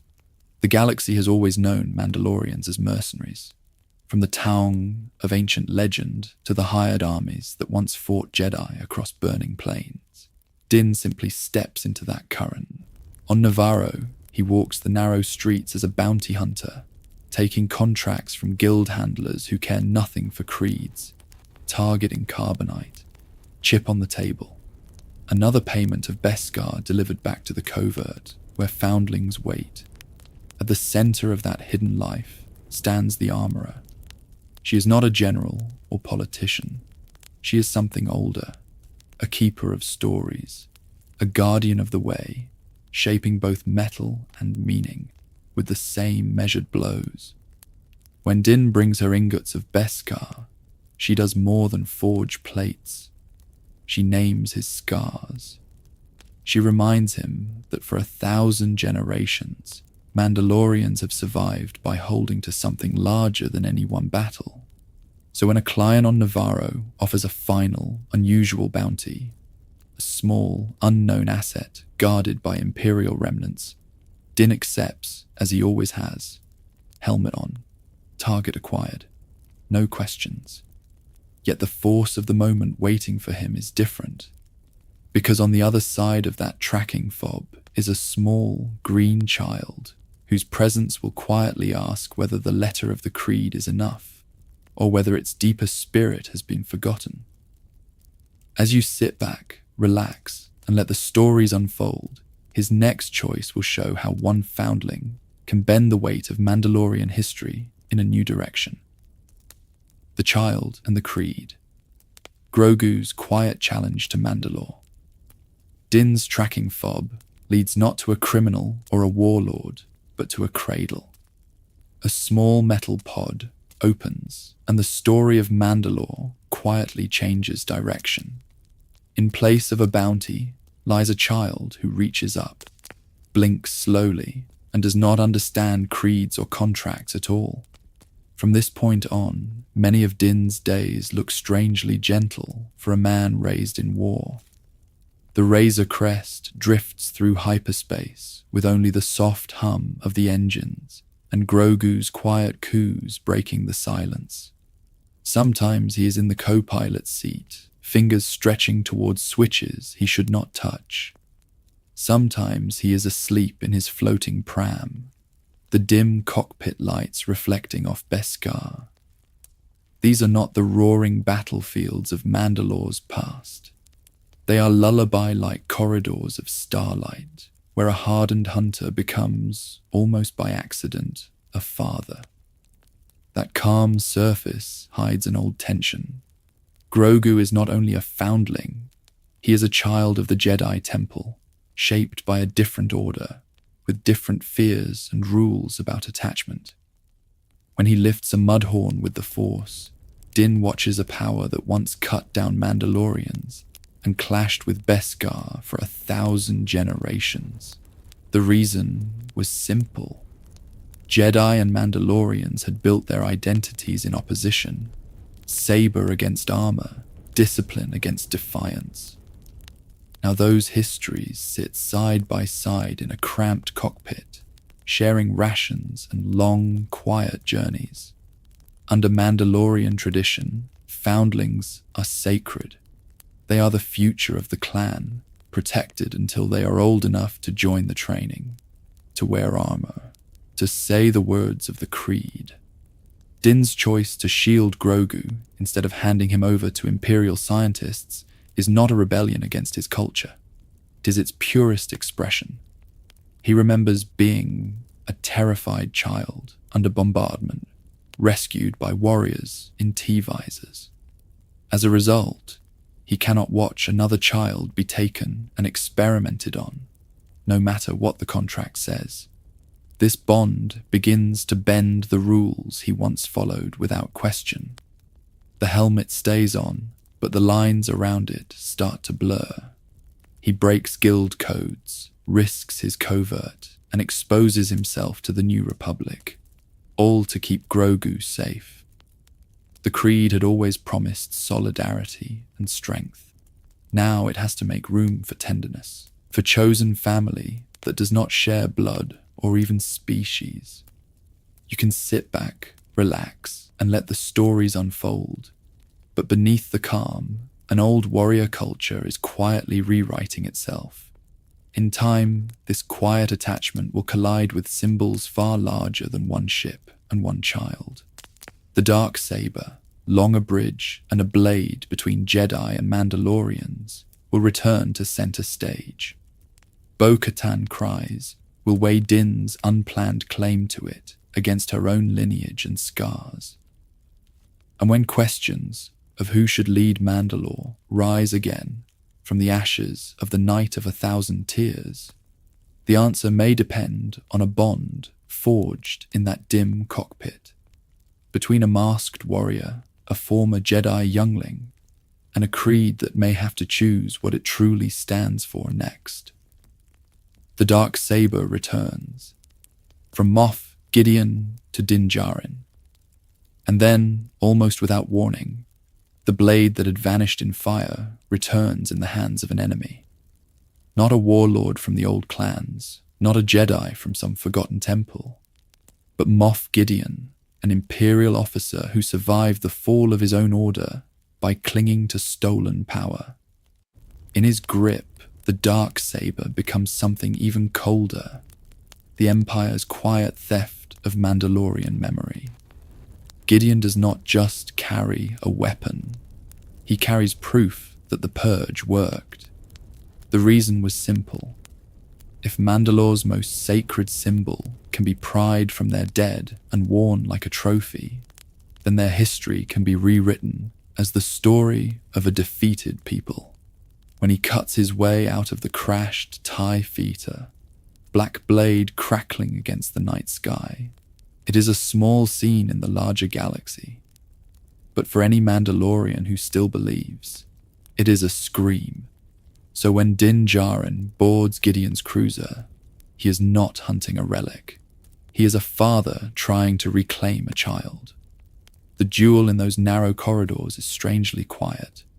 No cheering soldiers, no watching clans, only the harsh rhythm of Beskar meeting that flat, angular blade, and the heavy breathing inside Din's helmet as the force of each strike pushes him back. He fights with attachment rather than ambition, and as a result, when he finally disarms Gideon and holds the Darksaber aloft, he does not yet understand what he has taken. The pattern breaks when they reach the bridge. Bo-Katan cries, has been chasing that blade across years of loss. She once accepted it freely from Sabine Wren in a different era, under a different kind of hope. Now, standing in the ruined command center, she cannot take it. Gideon, bound but still dangerous, explains the old rule in a voice that almost enjoys reopening the wound. The Darksaber must be won in combat. Otherwise, its bearer is a pretender, and Mandalore will fracture again. Here, tradition and superstition blur. For 1,000 generations of warriors, stories about the Blade's lineage have carried more weight than any written law. Some Mandalorians see the rule as sacred, others as an excuse, but all of them feel the fear underneath it. If leadership can simply be handed over, what holds this scattered people together? If it must always be taken by force, how can they ever stop fighting one another long enough to rebuild? In Din's reluctant hand, the Darksaber stops looking like a prize and starts to resemble a burden. It is heavy, not only in the way it resists his movements, but in the way it drags every argument about creed, bloodline, and right to rule back into the light. As you sit back, relax, and let the stories unfold, the blade will move again, from claimant to claimant, asking each of them the same quiet question. Are you here to rule Mandalore, or to heal it? The next chapter will test whether anyone can do both. Bo-Katan's burden, leadership, failure, and second chances. For Bo-Katan cries. That quiet question from the Darksaber is never abstract. It is personal, and it cuts deeper than Beskar. She has already tried to rule Mandalore once, already held the blade aloft as clans bowed and banners were raised, only to watch everything she claimed to protect vanish in fire and glass. Her earlier rise began in the ashes of another failure. As a former lieutenant of Deathwatch, Bo-Katan had helped tear down her own sister's pacifist government, believing that Mandalore's warrior spirit had to be restored, no matter the cost. When Maul seized the throne and killed Duchess Satine, Bo-Katan broke with him, led a resistance, and fought beside the very Jedi she had once opposed. The reason was simple. Even for a hardened soldier, there were lines that could not be crossed. Years later, during the Age of the Rebellion, Sabine Wren placed the Darksaber in Bo-Katan's hands. There was no duel, no trial by combat in some echoing throne room. Sabine believed that uniting the clans under Bo-Katan's banner mattered more than strict tradition. and the scattered houses agreed. In that moment, Bo-Katan accepted the blade as a symbol of hope, not conquest. As a result, many Mandalorians rallied, and for a brief time, it seemed their fractured world might heal. Then came the Purge, the night of 1,000 tears. Imperial bombardment turned Mandalore's cities into molten scars, its domes shattered, its people hunted. In the quiet years that followed, a whispered belief grew like a shadow around Bo-Katan's name. Some said accepting the Darksaber without combat had broken an unwritten order, that the weapon forged by the first Mandalorian Jedi rejected her, and that Mandalore itself had been cursed. Whether that is true or not hardly matters to her. She carries the guilt as if it were.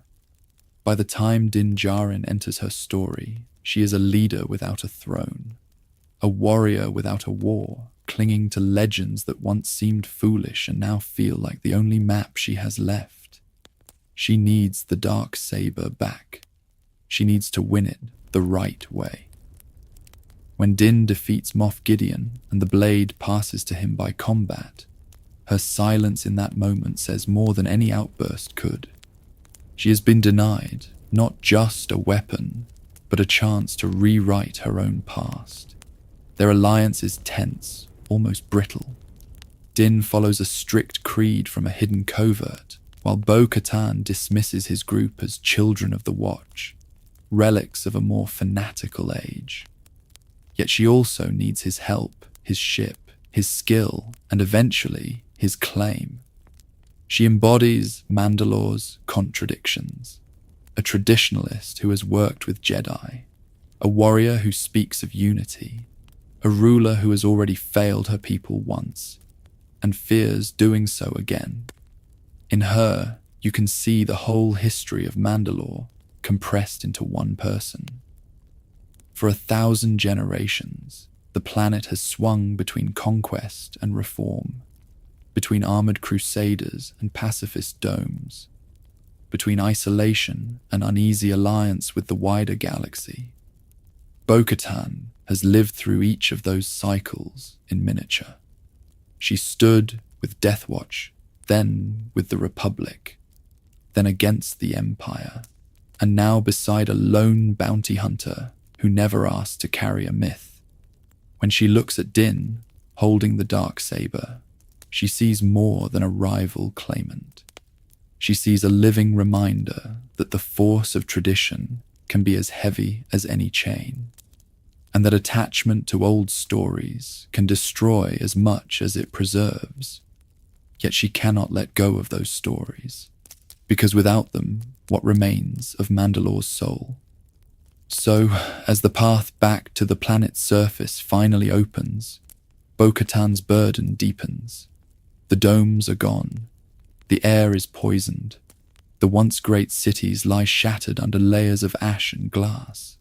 To reclaim Mandalore now will mean walking through the graveyard of every choice she has ever made, with Din, his covert, and every surviving clan watching.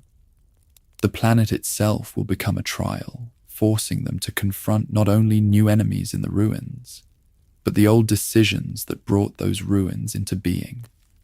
As you sit back, relax, and let the stories unfold, their descent into Mandalore's broken heart will ask a final, unsettling question. Can a world this damaged and a leader this haunted truly begin again? Return to a dead world, Mandalore's poisoned silence. So when Din Djarin's N1 starfighter finally breaks through the clouds of Mandalore, it is not a triumphant homecoming. It is an approach to a grave. The world that once forced cities under armored domes now lies shattered and exposed, its defenses broken, its secrets scattered across a poisoned sky. Below, the surface glows with a sickly green, as if the very atmosphere still remembers the fires of the night of 1,000 tears. Cratered plains stretch out where proud Beskar foundries once stood. Glassed sands catch the light in jagged sheets, so that every step sends a soft, brittle crunch up through Beskar boots. The ruined domes of Sundari rise like broken ribs from the planet's spine, their graceful curves caved inward, open now to the cold and the silence. For years, Mandalore was spoken of in the galaxy as a dead world. The reason was simple: imperial propaganda. Scattered survivors and fragmentary reports all agreed that the bombardment had not only broken its cities, but poisoned its soil and air. Stories spread through the scattered clans that the planet itself had been cursed, that the Empire's wrath had seeped into the ground like a toxin. As a result, many Mandalorians treated their own home as a forbidden temple, a place remembered in armor and creed, but never again to be touched. When Din and Bo-Katan walk those ruins, they walk inside that myth. Each step is slow. Each turn of the helmet reveals another fallen corridor, another collapsed plaza, where banners once flew for 1,000 generations of warriors and reformers. For Din, raised in a covert, Mandalore was always more story than reality, a distant center of gravity for his training and his way. Now the story has a smell: metal dust, scorched stone, and the faint echo of something living far below. For Bo-Katan, every shattered arch is an accusation. She once ruled here. She once gambled with Deathwatch, the Darksaber, and the fragile peace her sister tried to build. The empty halls of Sundari do not shout at her. They whisper, "This is what your choices cost. This is what your divided people became when the Empire decided to make an example of Mandalorian pride." You can sit back, relax, and let the stories unfold, but she cannot. Not here. Yet the planet is not truly silent. Beneath the glass and rubble, enclaves and creatures endure. Alamites skitter through forgotten tunnels. Strange, luminous waters still pool in ancient caverns. Hidden coasts and mines shelter scattered Mandalorians who never left, holding to their own versions of the way. Life clings to the bones of the world, just as memory clings to every surviving clan. So reclaiming Mandalore cannot only mean raising new domes or reforging Beskar. It must answer a quieter question: what kind of people will walk these halls now? Will they repeat the old cycle of war, Jedi conflict, and civil strife? Or build a different order from the ruins? In the next chapter of this story, the planet itself will offer them a test, and something waiting in its depths will make that choice impossible to avoid. The living waters, ritual, redemption, and the creed. So the question becomes very simple and very old. If Mandalorians are going to build something new from the ashes, where do they go to decide what that actually means? For them, the answer lies not in a throne room or a war council, but in a descent down into the mines of Mandalore toward the living waters hidden beneath the planet's scars. The journey begins in quiet. No roaring armies, no Jedi in the halls, only the soft hiss of recycled air in a ruined dome, the distant creak of ancient metal, and then the slow, careful steps of armored boots on stone. As Din Djarin and Bo-Katan move deeper, the world above falls away. The light grows dimmer. The tunnels widen into abandoned galleries, half temple and half factory, where once the greatest Beskar in the galaxy was forged. Here, Mandalore feels less like a battlefield and more like a memory. Pillars rise from the rock, carved with sigils of clans that fought each other for 1,000 generations, and then were nearly erased together in one imperial night. The reason was simple.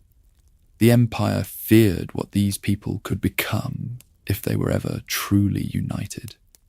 As a result, even the act of walking these halls becomes a quiet act of defiance. At the heart of this underground labyrinth lies the living waters. They do not roar, they murmur. A dark pool fed by unseen springs, ringed by stone that has witnessed every phase of Mandalorian history, from the first warrior houses to Tara Vizsla's time in the Jedi Order, to Satine's pacifist age, and finally the Purge. For the children of the Watch, this place is more than sacred. It is the source of the creed itself. Under their tradition, to break the creed is to break identity. Removing one's helmet, revealing the face, is not a small lapse in discipline. It is a severing of attachment to the way. The only path back is through ritual. One must bathe in these waters, recite the words, and let the surface close over armor and skin alike. In their eyes, forgiveness is not a feeling. It is a physical journey, completed in the dark. Din's pilgrimage is both literal and symbolic. He comes as an exile, a foundling who has lost his place in the only family that ever truly claimed him. He steps into the pool to wash away a single act, taking off his helmet, but beneath that, he is searching for something far older, proof that he still belongs, that the stories he was raised on still have weight. And then the pattern breaks. As he vanishes beneath the surface and Bo-Katan dives after him, another presence stirs in the deep, a massive eye, a horned silhouette. The mythosaur, long dismissed as legend, moves in the shadows and then is gone. No proclamation, no battle. Just a reminder that Mandalorian myth runs deeper than any one sect's rules. When Bo-Katan chooses not to speak of what she saw, the waters gain a second meaning. They are no longer only about personal redemption. They have become a crossroads between past and future, between creed and possibility. If the ancient beast of Mandalore lives, then so do the oldest stories of conquest and rule. Will the clans answer that call, repeating the old cycle of holy war and civil conflict, or can they transform it into something new? As you sit back, relax, and let the stories unfold, the image of those dark waters lingers. Somewhere below, the mythosaur sleeps. Somewhere above, scattered Mandalorians argue over helmets, banners, and the Darksaber. In the next chapter, their choices about which rituals to keep, which to change, and which legends to follow will decide whether Mandalore's rebirth becomes another tragedy or the beginning of a different kind of order. Is blood or creed stronger? Who gets to be Mandalorian? Those choices do not happen in a vacuum. They rest on a quieter question that has haunted Mandalore for 1,000 generations. Who truly counts as Mandalorian? The surface answer seems simple. You are born into a clan, you inherit a sigil, you wear the armor of your house. But beneath the helmets, the lines are never that clean. Bo-Katan cries is the perfect emblem of the old way. She entered the world already wrapped in banners and expectation, a child of a noble house whose very name could sway warriors. Her sister ruled as Duchess, her family line traced through centuries of conflict with the Jedi, and her claim to leadership was woven into her blood. For Bo-Katan, heritage is not an abstract concept. It is the weight of history pressing on her shoulders every time she tightens a gauntlet. Din Djarin stands at the opposite end of that spectrum. He was not born on Mandalore. He was a frightened child on a distant world, hiding from separatist droids as his village burned, saved at the last moment by armored figures who descended like spirits of war. The reason was simple. The creed demanded that foundlings be taken in, protected, and raised as part of the people. As a result, Din's first real home was not a planet, but a helmet, a covert, and a set of rules. Some factions still insist that blood comes first. Old clans whisper that only those whose ancestors fought in the ancient wars, whose names are etched into shrines and armor, can rightfully claim Mandalore. Others, especially the Children of the Watch and similar groups, argue that the way and the armor you wear are what truly matter. If you keep the creed, if you never remove your helmet before others, if you take in foundlings and swear to their protection, then you are Mandalorian, regardless of where you were born. Grogu stretches that argument even further. He is not human, not from any known Mandalorian house, and his earliest memories belong to the Jedi Temple and the trauma of Order 66. Yet Din swears him in as a foundling, offers him a tiny rondel of Beskar, and introduces him to the Forge. In that moment, Mandalorian identity crosses species, history, and former allegiances. A child who once trained with Jedi masters now learns to move through the galaxy with a hunter's armor at his side. This tension between inclusive ideals and exclusive practices never fully resolves. Strict rules can protect a culture that has nearly been erased, preserving language, armor, and ritual in the face of fear and exile. But those same rules can also suffocate it, turning living warriors into caretakers of a museum, unable to adapt as the galaxy changes around them. So, if you are still awake, you might gently ask what makes any identity feel real. Is it birth and blood, the clan you enter without choosing? Is it the creed you adopt, the training you endure, the armor you decide to wear?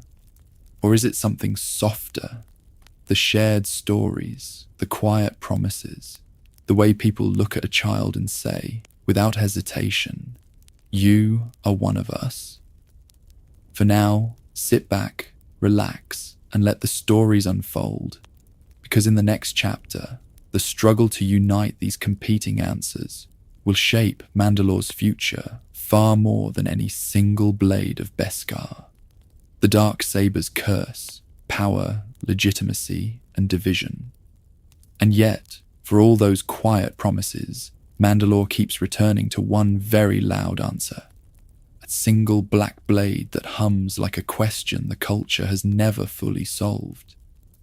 The Darksaber does not just cut through armor. It cuts through time, linking warriors who never met, but still manage to reopen each other's wounds. It begins with Tara Vizsla, the first Mandalorian ever brought into the Jedi Order. In the calm halls of the temple, he forges a weapon that looks like a lightsaber, but behaves like a piece of Beskar, heavy with history and intent. When he dies, the Jedi keep it, locked away as another artifact, but his descendants steal it back. And the reason was simple. Whoever holds Tare's blade can claim that even the Jedi once acknowledged Mandalore's greatness. From there, the Darksaber passes through House Vizsla like an heirloom and a curse. Vizsla uses it to lead Deathwatch, turning Tara's legacy into a rallying cry for the old warrior ways.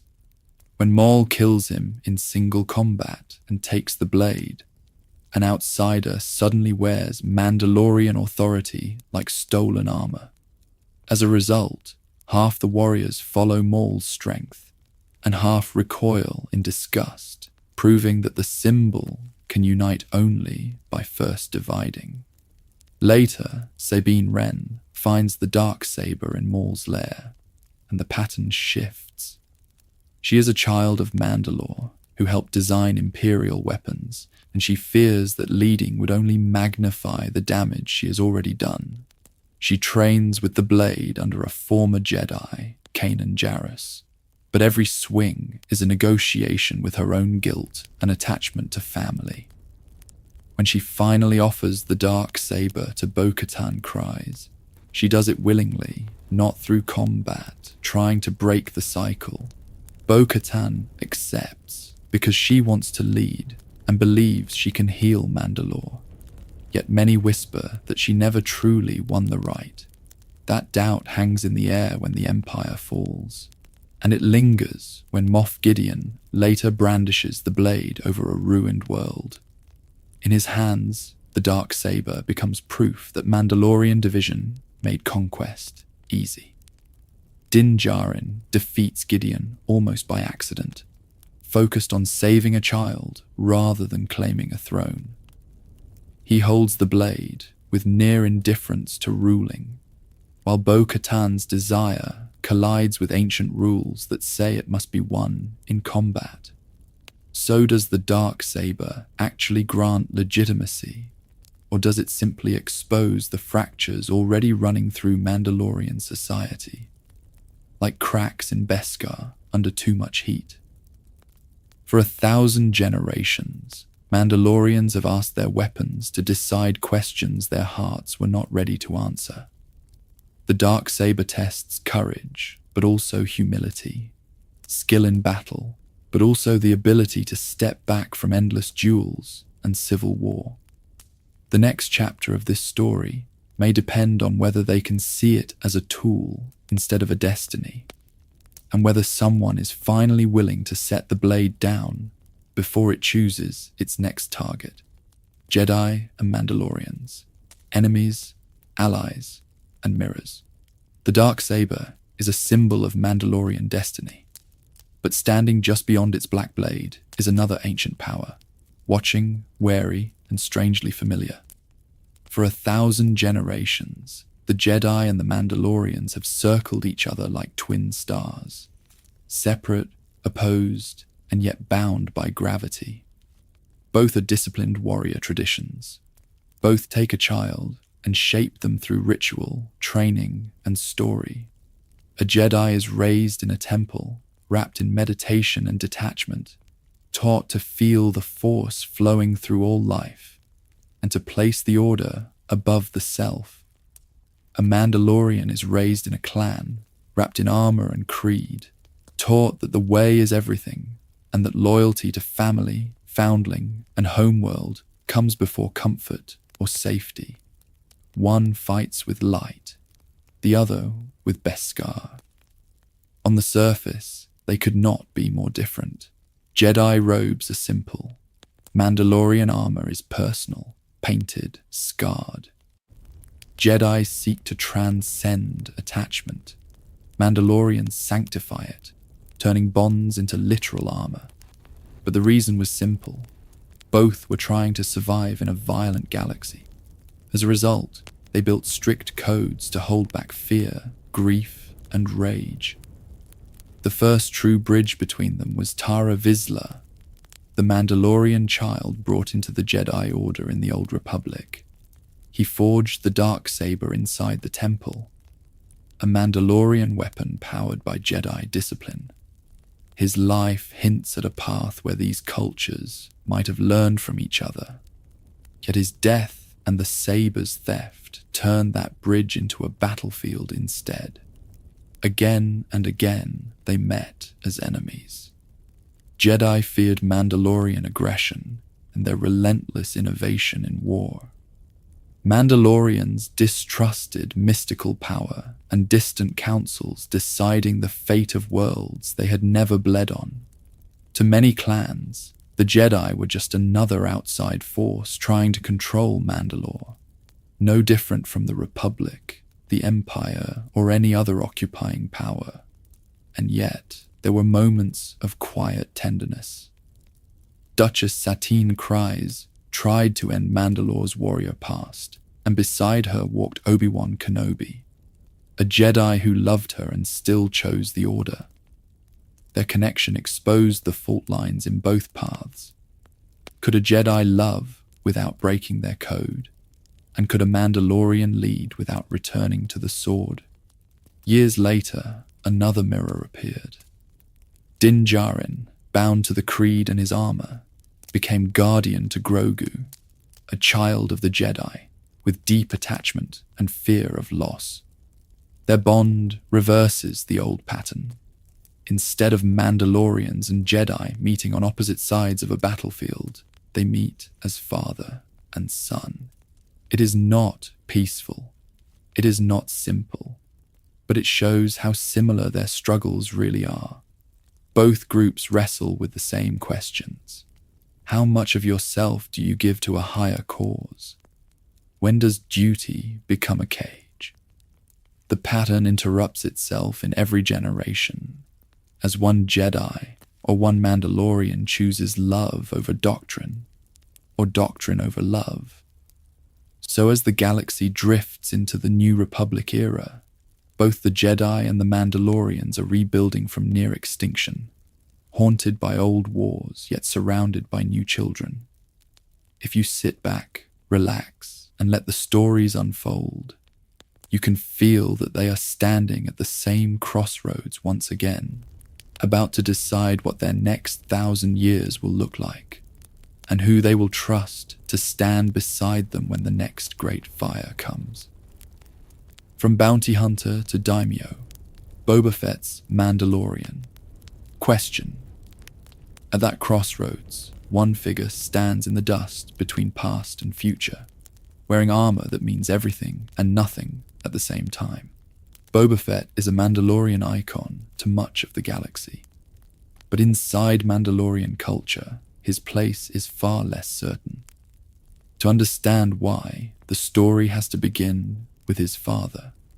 Jango Fett was a foundling, taken in by Mandalorians during one of their many wars, and forged by their training into one of the deadliest warriors of his age. His Beskar armor, his discipline, and his reputation drew the attention of the Kaminoans and the Republic. The reason was simple. The Jedi needed an army, and Jango's skills became the template. The clone troopers, who would one day march on the Jedi Temple, all carried echoes of a single Mandalorian's gait, stance, and aim. Boba was not just another clone. He was an unaltered child, raised by Jango as a son rather than a soldier. No growth acceleration, no obedience chip. Just a boy watching his father move through the galaxy in green and silver armor, learning that survival meant precision, patience, and a careful distance from attachment. When Mace Windu killed Jango on Geonosis, that helmet in the sand became Boba's first inheritance. Grief, rage, and a suit of Beskar he was still too small to fill. For 1,000 generations, Mandalorian identity has been argued over in different languages and under different banners. Bloodlines, clans, foundlings, creeds. As a result, Boba's claim is both strong and fragile. He carries Jango's armor, repainted but unmistakable. He is genetically Mandalorian, yet he never swears the way, never joins a clan on screen, and is explicitly dismissed by some Mandalorians who see him as only a bounty hunter wearing sacred metal. And yet, the armor remembers. When Boba returns in The Mandalorian, and later in the Book of Boba Fett, he moves with the same efficient brutality Jango once showed the Jedi. He fights to reclaim his father's armor, not as a trophy, but as a birthright. Then his path bends in an unexpected direction. Surviving the Sarlacc, nearly dissolved and left for dead, he is reborn among the Tuskens. Their rituals, their fires, and their quiet, harsh training give him something Mandalore never did. A tribe he chooses. On Tatooine, as daimyo of Mos Espa, Boba tries to rule not through fear alone, but through respect and mutual protection. It is a different kind of code, less creed-bound than Din Djarin, who will not remove his helmet and speaks of the way as a living order. Boba is pragmatic. He will ally with former enemies, bend rules, and build a family out of assassins, mods, and ex-bounty hunters. Together, Boba and Din show that Mandalorian armor can carry very different souls. One clings to a strict path to hold back the chaos inside. The other loosens his grip, trusting chosen family more than ancient words. The question that lingers is simple and unsettling. As scattered Mandalorians keep carving their own roads through the stars, can these roads ever truly meet again? Or will their culture remain a constellation of lonely warriors, forever circling a broken homeworld they can no longer share? Reforging a people. The new Mandalorian coalition. Those lonely roads do not stay separate forever. They begin, slowly and uneasily, to bend toward one another. Not because anyone suddenly forgets the past, but because the galaxy keeps offering the same quiet ultimatum. Stand alone and die, or stand together and endure. For Din Djarin's covert, the first steps are almost accidental. A foundling in need here, a pirate raid there. On Navarro, helmeted warriors erupt from the sky to defend Greef Karga's people, only to find Bo-Katan's night owls fighting the same enemy from another angle. Blaster fire crosses in the air. Jetpacks weave between plumes of smoke. For a moment, ancient grudges are drowned out by something simpler and older. Mandalorians fighting as one.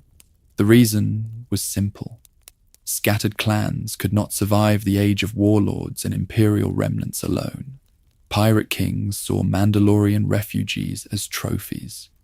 Former Moff officers still clung to hidden arsenals, haunted by their failure to break this culture on the night of 1,000 tears. As a result, when distress calls echoed through the outer rim, different banners began answering the same signal. Children of the Watch, Koska Reeves, and Axe Woves. Survivors who had once served the pacifist court of Sundari. They met in fire, not in a council chamber. Yet even victory felt fragile. After the battle for Navarro, there is a small, almost awkward scene. Multiple clans sharing space around the same cooking fires. Some keep their helmets on, eating in private corners as their creed demands. Others, like Bo-Katan's followers, sit openly, faces bare, eyes drifting toward the veiled figures nearby. It is not harmony. It is proximity. But for 1,000 generations in Mandalorian memory, proximity has usually meant a duel, not a meal.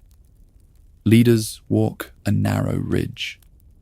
The armorer speaks in the language of the old way, of foundlings and the forge, of a culture tempered like Beskar through heat and pressure.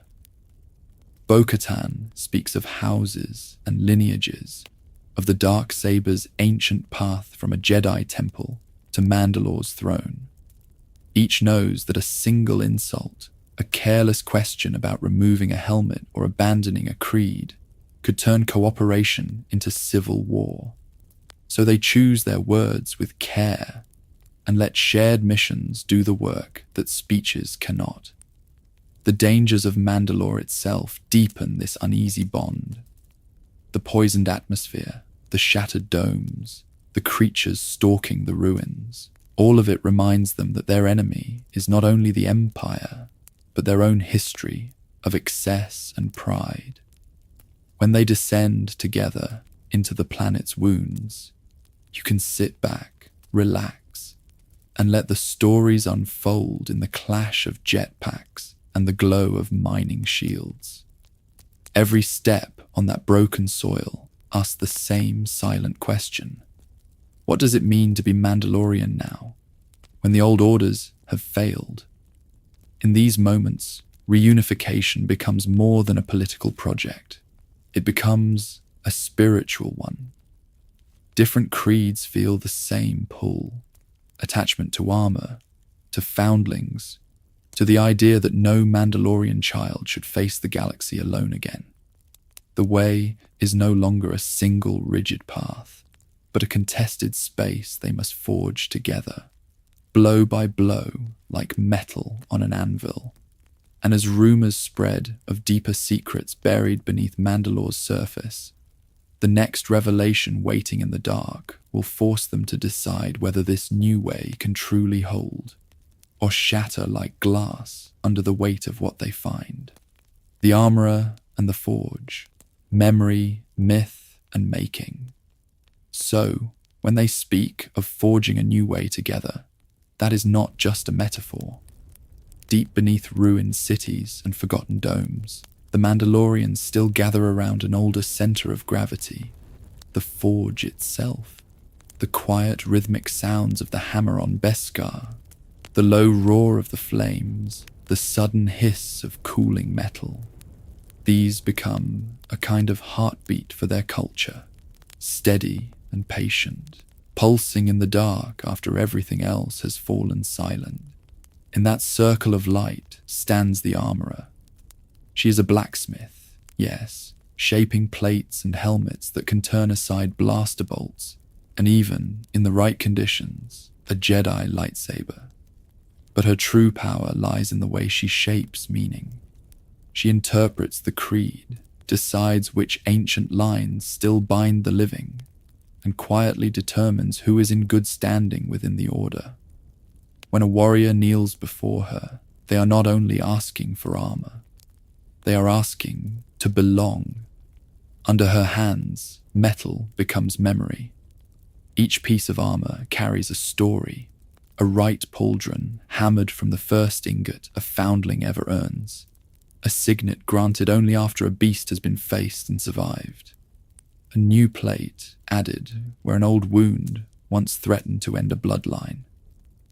For 1,000 generations, Mandalorians have recorded their history, not only in holocrons or archives, but in layered plates and etched sigils that travel with them through the galaxy. The reason was simple. In a life of constant war, archives burn, temples fall, children are scattered. But armor stays with the body until the very end, and as a result, it becomes the closest thing they have to a living chronicle. A chipped vambrace recalls a siege on Sundari. A stylized mythosaur skull marks a clan that refused to abandon the old ways, even when pacifists ruled Mandalore. You do not need a storyteller if you know how to read the plates. After the Night of 1,000 Tears, the Forge took on an even darker purpose. The Great Purge turned cities into glass and left the survivors with almost nothing except trauma and scattered caches of Beskar. In the glow of the coals, that pain is not denied or dismissed. It is melted down, recast, and quenched into something solid, protective and enduring. A bar of reclaimed Beskar from the ruins of a dome can become a new helmet for a foundling who never knew Mandalore at all. This is where the armorer becomes something like a healer. She listens to the stories of loss, weighs them against the creed, and answers with the ring of her hammer. Pattern, strike, turn, cool. The ritual gives shape to grief that has nowhere else to go. And if you sit back, relax, and let the stories unfold, you can almost hear how each impact says the same quiet thing. You are still here. There is a pattern interrupt hidden in this apparent stillness. Empires believe that if they bombard a world hard enough, its culture dies with the cities. But as long as there is someone to shape Beskar, whisper the old words, and press a new signet into cooling metal, Mandalore's spirit cannot be fully extinguished. The next time we follow that echo of the hammer, it will lead us away from hidden caverns and into the open, where the question is no longer whether the Forge survives, but what kind of future it is preparing them to face. Mandalorian ethics, honor, contracts, and compassion. The Forge shapes metal, but it also shapes choices. When a Mandalorian steps out of that hidden cavern and into the wider galaxy, the question quietly follows them under every helmet. What does it mean to live by the way, when credits, contracts, and compassion all pull in different directions? For Mandalorians who work as bounty hunters or mercenaries, keeping one's word is not a suggestion. It is the spine of their reputation. A contract is taken. A target is named. The reason was simple. In a galaxy where governments fall and crime lords rise overnight, the only stable currency is whether you do what you say you will do. As a result, many Mandalorians speak very little during negotiations. The promise is in the armor, in the sigil, in the quiet assurance that once terms are accepted, the job will be finished. But there is a second promise, older than any guild charter. It is the vow to protect one's clan and to shelter foundlings, the orphaned and abandoned children gathered from 1,000 battlefields. For 1,000 generations in Mandalorian memory, this duty has been repeated like a prayer. A foundling is taken in. Their armor is forged from the same Beskar, their training paid for with the same hard-won bounties. Credits can be lost. A child cannot be abandoned. When these two promises collide, the mask of certainty cracks. Din Djarin's decision to turn back for Grogu is one of the clearest modern examples. He has completed the contract. The quarry has been delivered to the client, a remnant of the Imperial Order that once shattered Mandalore itself. The guild rules are explicit. The matter is closed. Yet as he sits in his ship, hand hovering over the throttle, the small Beskar ball that Grogu loved to play with becomes a quiet pattern interrupt in his mind. The job is finished. The story is not. Din walks back into the compound, knowing that he is breaking the code of his profession. But he is obeying something older, the creed that foundlings are the future of the tribe. In that moment, Mandalorian ethics place a living child above a signed contract, even though it means exile, fear, and open conflict with his own guild. Honor, here, is not obedience to procedure. It is the willingness to pay the price for protecting the helpless. Not all factions agree on what honor demands. Deathwatch and other hardline groups have often equated honor with strength and victory, seeing mercy as weakness and compromise as betrayal. By contrast, the Children of the Watch and more traditional clans emphasize loyalty, secrecy, and the protection of the weak, even if that means hiding in tunnels, rather than ruling from a shining temple. The armor looks similar. The priorities do not.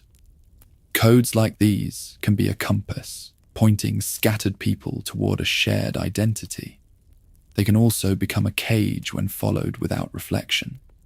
As we move forward, sit back, relax, and let the stories unfold, because the next chapters will show Mandalorians trying to bend, break, or rewrite their own rules, and discovering what remains when the creed is all they have left. Trauma and tradition. How war shaped the Mandalorian psyche. When a people fight for as long as the Mandalorians have, war stops feeling like an interruption.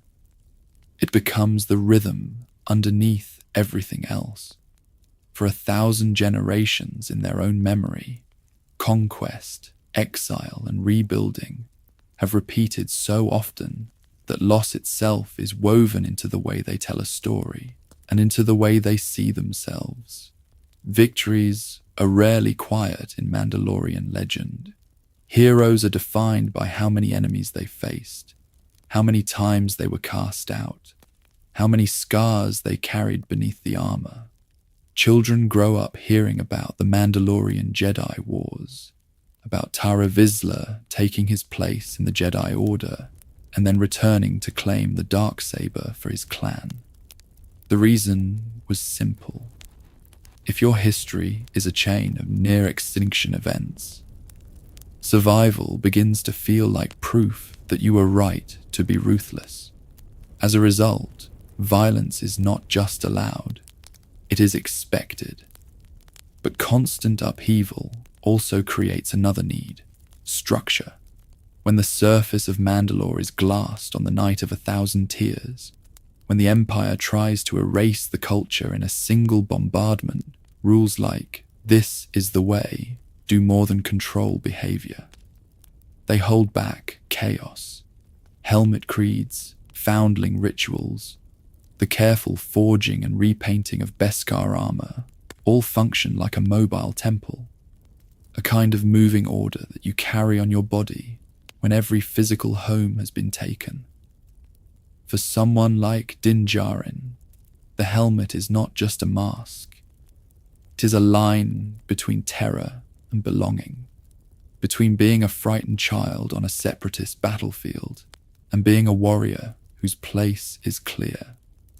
The covert gives him training, words to say, gestures to repeat. In a galaxy that has burned his world and scattered his people, that repetition is calming. It is also dangerous when no one is allowed to ask why. Unprocessed trauma does not simply disappear. It hardens into certainty. Deathwatch clings to an exaggerated vision of the old warrior creed, turning pain over Satine's pacifist reforms into a crusade against any Mandalorian who chooses peace. Later, some children of the Watch treat the Way as an absolute shield against doubt, even when that rigidity isolates them from other clans. The more they fear losing themselves, the tighter they hold. Yet there are cracks in the armor. Sabine Wren carries the guilt of helping design the weapon that targeted Mandalorian armor itself, and her arc is not about doubling down on violence, but about facing what she did and choosing a different path. Bo-Katan must look directly at her role in Deathwatch and in the fall of Mandalore, admitting that her attachment to power and to the Darksaber helped fracture her people. Din slowly learns to remove his helmet for Grogu, to let attachment reshape his understanding of the creed instead of rejecting it outright. Together, they hint at another possibility: a culture that remembers its wounds without letting those wounds dictate every choice. The future of Mandalore may depend on whether its people can honor their dead without reenacting their wars, whether they can carry Beskar and still choose mercy. And as the clans begin to gather again under banners old and new, the real question is not who will rule with the Darksaber, but what kind of Mandalorian they will ask their children to become. Legends, echoes, alternate Mandalorian histories. And those children, real or found, do not only inherit one future, they inherit many possible histories. Because beyond the official canon, there is another layer of Mandalorian memory, preserved in the older books, comics, and games that now live under a different name: legends. In that legends continuity, Mandalorians stretch even further back into the deep past. Their banners fly beside Sith fleets and Old Republic armadas. The Mandalorian wars against the Jedi are not just a distant reference, but a long, brutal campaign you can walk through step by step, from the first raids on the Outer Rim to the final, shattered battlefields where entire worlds are turned to glass. The reason was simple. Those stories wanted you to feel the cost of a warrior culture when it collides with a galactic-scale war. One of the clearest windows into that era comes through a single soldier, Canderous Ordo. In Knights of the Old Republic, he is introduced as a grizzled mercenary, but his voice carries the weight of a whole people. He tells you about basilisk war droids diving through atmosphere like living meteors, about Mandalorian children raised on tales of conquest, and about the moment the Jedi finally broke them. Underneath the bravado, there is something quieter, a kind of grief.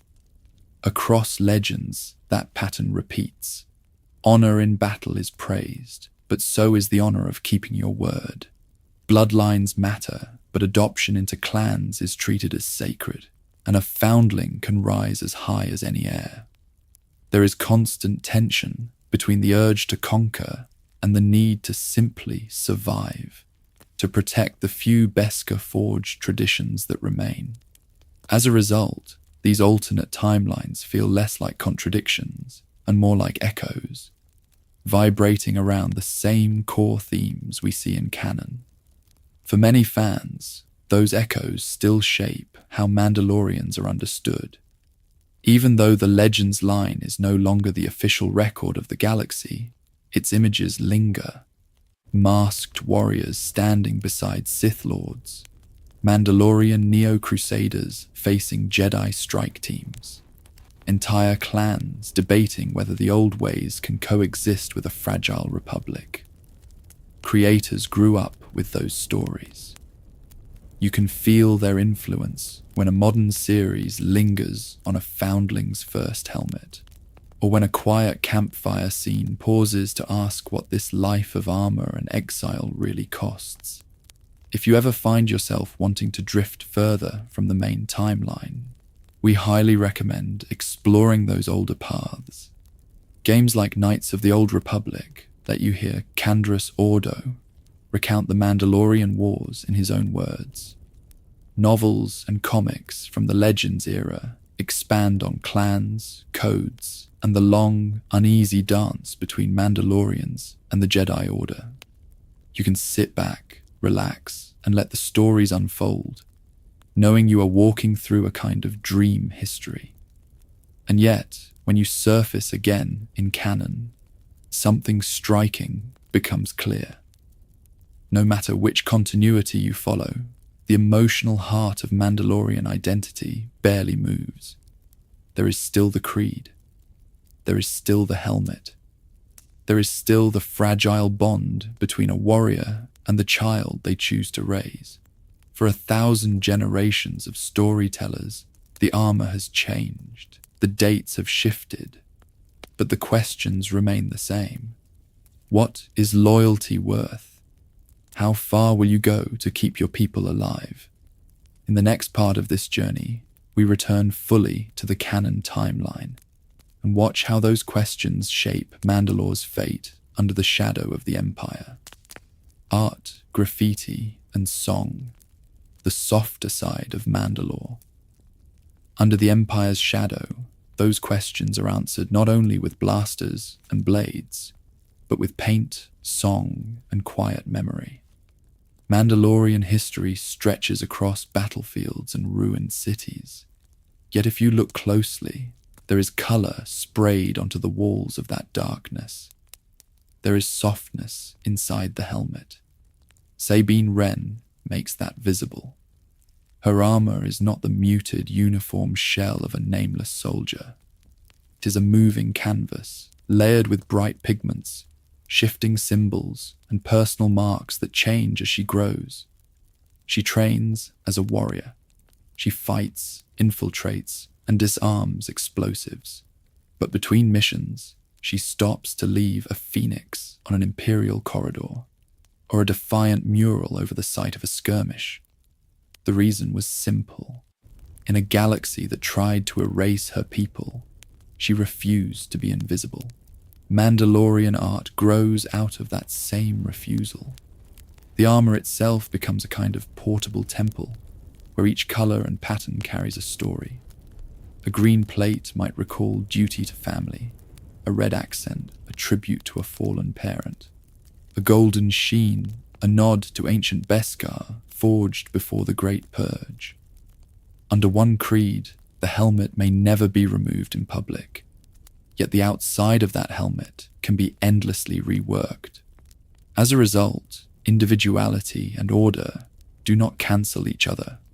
They lean against one another, like plates in a well-fitted cuirass. This extends beyond paint. For 1,000 generations of campfires and starship bunks, Mandalorians have kept their history alive in song and spoken legend. There are battle chants that remember the first warriors on Mandalore's white deserts.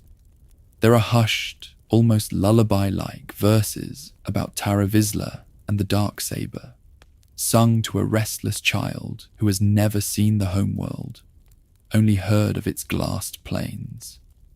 Stories of ancient duels with the Jedi are told and retold, not as simple boasts, but as warnings about pride, fear, and attachment. Even in exile, they decorate the edges of survival. A covert hidden beneath a city might mark its entrance with a simple signet scratched into metal. A foundling's first piece of Beskar may be etched with a tiny mythosaur skull, clumsy but sincere. After a raid, armor is repaired, then repainted. Small festivals bloom in cramped hangars, where helmets ring on tabletops in rhythm to old songs, and someone strings colored lights around a gunship door just because it feels like home. If you sit back, relax, and let the stories unfold, these details begin to change how Mandalorians appear. They are no longer only silhouettes in T-visors. They are artists who weaponize color, parents who turn war stories into gentle songs, wanderers who carry their culture on their backs. They joke, they argue over designs, they dream of new banners to hang over a rebuilt Mandalore. In the next part of this journey, we will watch how that dream collides with Imperial doctrine, and how far the Empire is willing to go to silence even the paint on a Mandalorian's armor. Helmets off, faces, vulnerability, and change. Imperial doctrine wants helmets to be targets, not symbols. It wants faces uncovered so they can be catalogued, broken, and filed away. But for Mandalorians, the line between armor and identity runs so deep that when a helmet comes off, the entire story of a people trembles for a moment. Din Djarin's journey makes this visible. For a long time, his helmet is absolute. He eats alone. He turns away even from the child who has become his silent shadow. The reason was simple. In his covert, removing the helmet in front of another living being is not a minor lapse. It is exile. It is the end of belonging. So when he finally lifts it in the Imperial terminal room on Morak, he does it not as a warrior, but as a father who has run out of other choices. The scene is quiet. No music swells. Mayfeld looks away to give him privacy, and yet Din is more exposed than he has been since the Death Watch pulled him from the ruins as a child. There is fear there, not of blaster fire, but of being seen. His face is raw, unpracticed, almost clumsy without the familiar weight of Beskar. In that moment, the helmet rule, which seemed like a simple ritual, reveals itself as a lifelong shield against shame, grief, and attachment. Not all Mandalorians share this severity. For Bo-Katan and her night owls, helmets are tools, not sacred objects. They remove them to talk, to plan, to breathe. They grew up in a Mandalore that still remembered courts, schools, and a Jedi-built temple above Sundari, where faces were part of politics and diplomacy. To them, the children of the Watch are a splinter, clinging to an ancient reading of the way that even Death Watch did not fully follow. This clash turns the act of unmasking into a kind of theological debate. Is a Mandalorian defined by creed, by armor, by bloodline, or by choice? When Din shows his face to IG-11 on Navarro, he breaks the rule once, on a technicality. When he shows it to Grogu on Moff Gideon's light cruiser, he breaks it without excuse. He lets the child see him, judge him, and love him without the armor of tradition. As a result, the helmet becomes less a prison and more a door he can decide to open. Bo-Katan's more flexible view slowly infects the covert, She walks both paths, bathing in the living waters, yet keeping her face bare among those who do not. The armourer, once unbending, watches as Din's loyalty survives banishment, as the rescued foundlings multiply, as scattered clans answer the call. Eventually, she speaks the quiet heresy aloud. Mandalore can walk more than one way. For 1,000 generations, Mandalorian culture has rewritten itself after every war. Now, with visors lifting and doctrines softening, old certainties fog like breath on Beskar. If showing one's face can be an act of faith instead of betrayal, then what else might change when the next mask falls? Mandalorians in the galaxy's eyes. Myth, fear, and respect. Outsiders notice the masks first. The quiet glint of Beskar at the edge of a crowd. The way a T-visor can turn a busy cantina into a room suddenly aware of its own heartbeat. For many who have never set foot on Mandalore's shattered soil, the armor arrives long before the people do. In the Outer Rim, whole sectors know Mandalorians only as stories. A child on Lothal might hear smugglers whisper about a lone warrior who took down an Imperial garrison for a single crate of Beskar. A bartender on Navarro might swear that once, years ago, an entire covert stepped out of the shadows to defend a foundling, then vanished like smoke. Sit back, relax, and let the stories unfold in your mind. Faceless figures, impossible odds, and the sense that somewhere, out beyond the trade lanes, there is still an order that answers only to itself. As these tales move from back alleys to starports, something subtle happens. Mandalorians become less like a scattered culture and more like a mythic force, a kind of living weapon that drifts through the galaxy. The reason was simple. Very few people ever met more than one Mandalorian in their lives, and almost every meeting happened in a moment of crisis. As a result, the legend grew faster than the population. The Empire watched those legends as closely as any rebel transmission. Palpatine's regime understood what it meant to have a warrior society whose armor could turn aside blaster fire and even resist a lightsaber. Fear of what Mandalorians might become if united under a single banner or Darksaber hung over Imperial calculations like a storm cloud. When the Purge came and the Night of 1,000 Tears turned Mandalore's domes into glass, it was not only about punishing disobedience, it was about erasing a potential rival whose very reputation could inspire resistance. By the New Republic era, the damage is done, but the stories remain. Now, Mandalorians are rare, dangerous professionals hired to solve problems that governments would rather not discuss in the temple of public opinion. A single warrior might escort a child, hunt a warlord, or defend a remote settlement, and local officials will feel both relief and unease. Allies, yes, but allies who answer to a creed, not a senate. Here lies the quiet irony. Inside the helmet, Mandalorians wrestle with identity, with attachment, with what it means to keep the way or change it. Outside, most beings see only the armor and the gun. They do not see Satine's pacifism or Bo-Katan's regret, or Din Djarin's slow, painful reshaping of his own training. They see a silhouette and assume they already know the story. Yet stories can change. As Mandalorians reclaim their world, step out of hiding, and stand not as scattered mercenaries but as a people, the galaxy will have to update its myths. For 1,000 generations, others have spoken about Mandalore from a distance. Soon, the next chapters will be told by Mandalorians themselves. And we highly recommend exploring what happens when the masks begin to speak.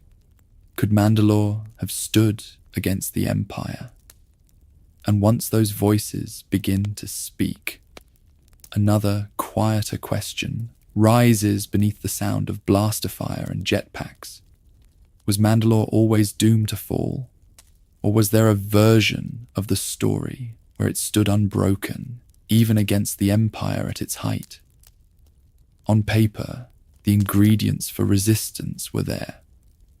A people bred for war, whose armor could turn aside blaster bolts and even the sweep of a lightsaber. Vast deposits of Beskar, forged into plates and gauntlets that mocked the weapons of the Jedi and the guns of the stormtroopers. A warrior culture so disciplined that even a child drilled with a training dart understood that to stand in the gap was an honor, not a burden. The reason was simple. Mandalorians were taught that survival was not just an instinct, but a creed. Yet strength in the galaxy is rarely about metal alone. The Imperial war machine was not a single fleet or a single commander. It was shipyards that stretched from core to rim, endless ranks of soldiers, and an order enforced by fear. Superweapons could erase cities in a moment. Governors could call down orbital fire with a single code. Even Beskar begins to melt when the sky itself turns to flame, as it did on the night of 1,000 tears. So the question shifts, not just whether Mandalore's armor and weapons could withstand the Empire, but whether its people could have stood together long enough to matter. For 1,000 generations, their history had been one of schism as much as glory. Old Mandalorians who gloried in conquest. New Mandalorians under Satine, who tried to build a pacifist order inside sealed domes. Death Watch clinging to the past with bombs and blades. Later, the Children of the Watch, turning survival into a stricter creed. Every civil war spent lives and trust that would never return. Satine and Bo-Katan fought not only the Empire's shadows, but each other's visions of what Mandalore should be. Clans turned inward, guarding their own banners while the wider galaxy shifted. As a result, when the Empire finally came with its full attention, Mandalore was already weakened, its warriors scattered, its leaders divided by old wounds and broken attachment. And still, whenever Mandalorians truly fought for one another, something different appeared. Tare Vizsla in the Jedi Temple, trying to bridge warrior and monk. Bo-Katan and Sabine Wren, standing side by side beneath the Darksaber. Din Djarin risking everything for a single foundling, and slowly drawing whole covert communities into the light. In those moments, their power did not come from Beskar, but from the decision to make someone else's survival the center of the mission. If all those currents had once converged, Satine's vision, Bo-Katan's resolve, the covert's devotion to foundlings, the old clan's pride, could Mandalore have stood even against the Empire's tide? There is no final answer waiting in any archive. So as you sit back, relax, and let the stories unfold in your mind, you can drift between possible timelines, one where the domes never crack, one where the bombs still fall, and one perhaps closest to the present, where Mandalore rises again not by conquering others, but by finally choosing itself. The future of the way, evolution, not extinction.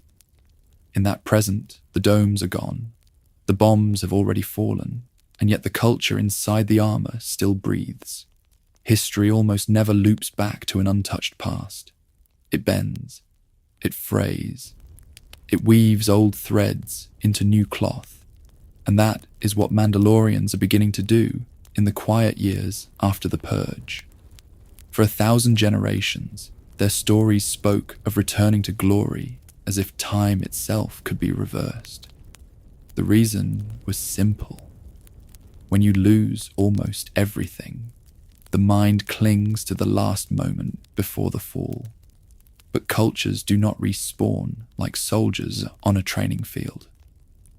A child raised in a hidden covert under the Children of the Watch will never see Mandalore the way Duchess Satine did, walking peaceful plazas under glass. As a result, the way that survives will be a braid of memories, compromises, and new vows, not a perfect restoration of any single era. Already, the creed is splintering and softening at the same time. One group keeps the helmet on, treating the rule as a sacred boundary between chaos and order. Another walks bare-faced through the galaxy, armor visible but eyes uncovered, convinced that intention matters more than ritual. Once, Death Watch and the new Mandalorians tried to erase each other. Now, it is more likely that helmeted warriors and unhelmeted reformers will stand in the same war room, arguing over tactics but agreeing on one thing. Being Mandalorian is larger than any one interpretation of the code. That broader identity will be carried most clearly by the smallest among them. Foundlings have always been the beating heart of the creed, but children like Grogu give that tradition a new shape. He is a child of the Jedi Temple and a child of the covert, a bridge between Force mysticism and Beskar pragmatism. When Din Djarin lifts him into an N1 starfighter, or watches him choose a piece of chainmail over a tiny lightsaber, you can feel the future being negotiated in real time between attachment and duty, between clan and wider galaxy. If Grogu grows into a protector who can move a charging beast with the Force and calm a frightened foundling with a word, he will embody a way that is less rigid, more compassionate. The next generation may swear the old words, but they will hear them differently. Helmet or no helmet, their training will include not only how to fire a blaster, but how to live with the memories of worlds lost and rebuilt. Around them, powers will rise and fall as they always have. A resurgent Jedi Order may remember Tara Vizsla and seek alliance instead of war. The New Republic, or whatever government replaces it, may try to enlist Mandalorians as peacekeepers, or contain them as a potential threat. In each case, Mandalore's people will face the same question in a new key. Are they mercenaries, sovereigns, or something stranger, moving between roles as the story of the galaxy shifts? Their true strength may not be unbreakable armor or a single ruler holding the Darksaber, but the ability to change without forgetting who they are. If they can carry the memory of the Taung, the pacifists, the zealots, and the scattered survivors all at once, they become almost impossible to erase. And as you sit back, relax, and let the stories unfold further, we highly recommend exploring one last possibility: that the next great Mandalorian conflict will not be fought over a planet or even a weapon, but over the very meaning of the way itself. Canon Trail Map: where to see Mandalorians in Star Wars. So if the next great Mandalorian conflict is about meaning, where do you actually see those meanings play out on screen? For 1,000 generations in our own world of viewing, their story has been scattered across films, animation, and quiet background moments that you may have half remembered from another night. The clearest trail begins in the Clone Wars. There, the pacifist experiment of Duchess Satine cries unfolds across episodes set on Sundari's glassy streets, where the domes protect a world scarred by war and fear. Death Watch stalks those same corridors and frozen moon bases, their blue armor and T-visors turning Mandalore's history into a civil war between past and future. The arcs that follow, Satine, Pre Vizsla, and Maul's brief rule of the planet, give you the political skeleton of Mandalorian identity. And when the Siege of Mandalore arrives in the show's final season, the Force, the clones, and the last days of the Jedi Order all converge over that broken world. Star Wars Rebels picks up the thread with Sabine Wren. At first, she is only one more colourful warrior in a small rebel cell.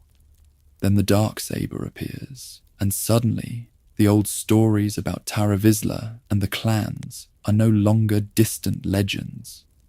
Through Sabine, you meet House Wren, Clan Vizsla, and the fractured warriors who must decide whether to follow an imperial viceroy or reclaim the armor and crests of their ancestors.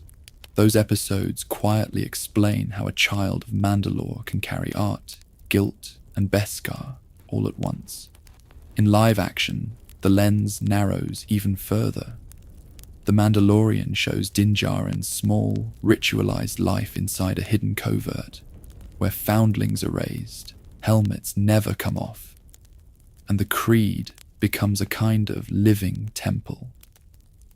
The Book of Boba Fett widens that circle, bringing Din, the armorer, and the legacy of the Darksaber into contact with Boba's own journey, from feared hunter to reluctant daimyo. As a result, the scattered clans begin to feel less like background warriors and more like a people slowly remembering themselves. Rumored and upcoming stories promise to push that even further, following Bo-Katan, the rebuilt capital, and whatever restoring Mandalore truly means. On the film side, the path is older but simpler. Jango Fett in Attack of the Clones wears the armor first, fighting Jedi in rain and fire, while Boba's silent presence in the original trilogy turns that same silhouette into a symbol of mystery. Newer movies only offer brief references and background helmets, but once you know the history, even a passing glimpse in a crowded hangar feels different. If you find yourself awake later, we highly recommend exploring some of the specific episodes and arcs mentioned throughout this documentary, letting the visuals fill in the shapes that this calm narration has traced.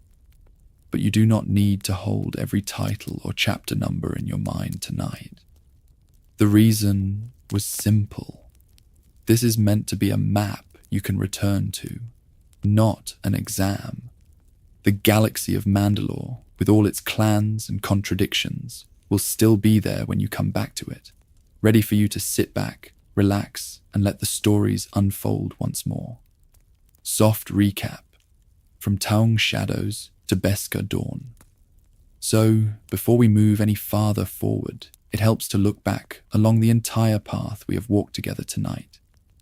From the first shadows of the Taung to the glint of Beskar in the age of Din Djarin, it has all been one continuous thread, woven through war, exile, and stubborn hope.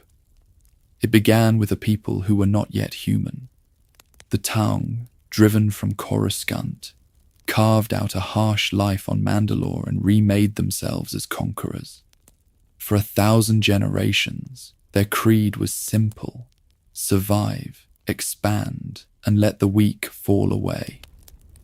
When the Jedi finally met them on the battlefield, it was not just a clash of weapons, but of entire philosophies about the Force, about attachment, and about what it meant to protect your own. Out of that furnace came Tara Vizsla, the first Mandalorian child ever taken into the Jedi Order. In the quiet halls of the temple, he forged the Darksaber, a weapon whose black blade carried both Mandalorian aggression and Jedi discipline. When he died, the saber returned to Mandalore, and over centuries it became more than a relic. It became a test. Whoever held it could claim to lead, but only if they were strong enough to keep it. We watched that symbol pass into gentler hands with Duchess Satine Kryze, who tried to end the cycle of war entirely. Her pacifist new Mandalorians sealed their cities in glass domes and turned away from the old armor. The reason was simple. They believed that if they stopped fighting, the galaxy might finally leave them in peace. As a result, they created a fragile calm that Deathwatch, still clinging to the ancient ways, could shatter with a single coup. Maul's dark reign, with the Darksaber on his belt and Mandalorians in his service, showed how easily their warrior pride could be twisted. Then the Empire arrived, and pride was met with fire. The Great Purge and the Night of 1,000 Tears turned Mandalore into a graveyard of glass and ash, scattering survivors into hidden tunnels and distant worlds. In that scattered age, we met Din Djarin, a foundling raised in a covert that treated the Creed as lifeline and armor as second skin. His bond with Grogu quietly challenged everything he had been taught about fear, attachment, and what a Mandalorian is allowed to love. Around them, the Darksaber once again became a burden, passed between hands unsure if they wanted its crown or its curse. Through all of this, one theme has remained constant. Mandalorian is not a species, it is a choice, a culture, an inheritance you can accept or refuse. Their story is always balanced on the edge between tradition and change, between the safety of the old words and the danger of new paths. They have almost never had a stable home, yet their identity endures wherever a visor lowers and a vow is spoken. As you drift toward rest, you can think of it all as a single, long song of Mandalore, rising from town war drums to the soft footsteps of a child in Beskar, echoing across the stars. You do not need to remember every date or battle. It is enough to know that somewhere in this galaxy, the story continues, and when you are ready, you can sit back, relax, and let the stories unfold again from the very beginning. Drifting out of orbit, a quiet farewell to Mandalore. So now, the song grows softer, the drums fade, the words thin out until they are only echoes. Somewhere above that shattered world, a single ship tilts its nose away from the grey curve of Mandalore and begins to drift. At first, the planet still fills the viewport. You can see the scars where cities once stood, the faint outlines of domes that tried to hold back war and could not. Then the engines hum a little louder. The orbit loosens. The world below begins to shrink. For 1,000 generations of Mandalorian history, everything has pointed back to this one place. And yet, as the ship glides outward, it becomes just another dim sphere against the dark. Stars wait at the edge of vision. They are still points at first. Quiet. Distant. Then the jump to hyperspace draws near, and they stretch into pale lines, like threads being pulled through cloth. The reason was simple. Every journey away from Mandalore is also a journey deeper into the larger galaxy, where these warriors have always wandered, fought, and tried to build something that could last. Behind every T-visor you have seen in your mind tonight, there is a story, a foundling child lifted from a battlefield and wrapped in borrowed armor, a veteran who watched the night of 1,000 tears fall on the only home they ever knew, a quiet guardian who keeps the way of the Mandalore in a hidden covert, far from any temple or Jedi order. Some of those lives were named in this story, many more were not, but they are there, breathing in the dark, carrying fear, attachment, and stubborn hope beneath the same cold metal. If the details are beginning to blur for you now, that is all right. You do not need to hold every date, every battle, every clan name in perfect focus. As a result, what remains is simpler and deeper. The weight of Beskar on a warrior's shoulders, the low murmur of a battle hymn in an unfamiliar language, the image of a shattered planet that still refuses to surrender. Even as you drift towards sleep, that feeling of Mandalore lingers, like the afterimage of a star when you close your eyes. Thank you for staying with these stories in the dark. Whether you followed every turn awake or let parts of this history carry you gently toward rest, your attention has walked alongside exiles, rulers, and orphans tonight. And that quiet presence matters more than you might think. When you are ready to return, this galaxy will still be here. There are forgotten Jedi outposts, lost temples, and distant wars that we highly recommend exploring in the same calm, immersive way. For now, you can sit back, relax, and let the stories unfold somewhere just beyond hearing, as the ship slips into hyperspace, and Mandalore becomes a small, steady memory behind you. If you're still awake, join the clans beyond the screen. As the stars stretch into thin white lines and the hum of hyperspace settles around you, the last traces of Mandalore's deserts and domes fall away into memory. The battles are over for tonight. The armor is set gently on its stand. What remains is you, the quiet and the echo of a very old story. If you are still awake, you have walked a long way with these clans. You have followed the tongue and the first warriors across the Outer Rim, watched Tara Vizsla enter the Jedi Temple as a child, and seen the Darksaber pass from hand to hand as empires rose and fell. Now, at the end of this journey, you're invited to choose where you would stand among them. In the comments, if you wish, you can name the era, the character, or the faction that feels most like your clan. It might be the pacifist courage of Duchess Satine, the relentless conviction of Deathwatch, or the scattered children of the Watch holding to their creed in the shadows. Each answer is a quiet banner raised. Across this galaxy and the real one, those banners are far apart. Some of you are listening under city lights, some under open sky, some in small rooms that feel a little like hidden covert tunnels. If you feel comfortable, you can mention where you listen from, which corner of the world, or which imagined sector of space. As a result, a loose constellation of Mandalorian listeners begins to form, distant from one another, yet sharing the same soft, steady story. If this kind of calm, lore-heavy journey helped you drift towards sleep, there are other paths waiting. The force that shaped Mandalore also touched the Jedi, the Sith, and figures like Vader, who stand between orders and eras. If you would like more nights like this, you can subscribe, or simply return when you are ready. And we highly recommend exploring other long-form tales in the same quiet way.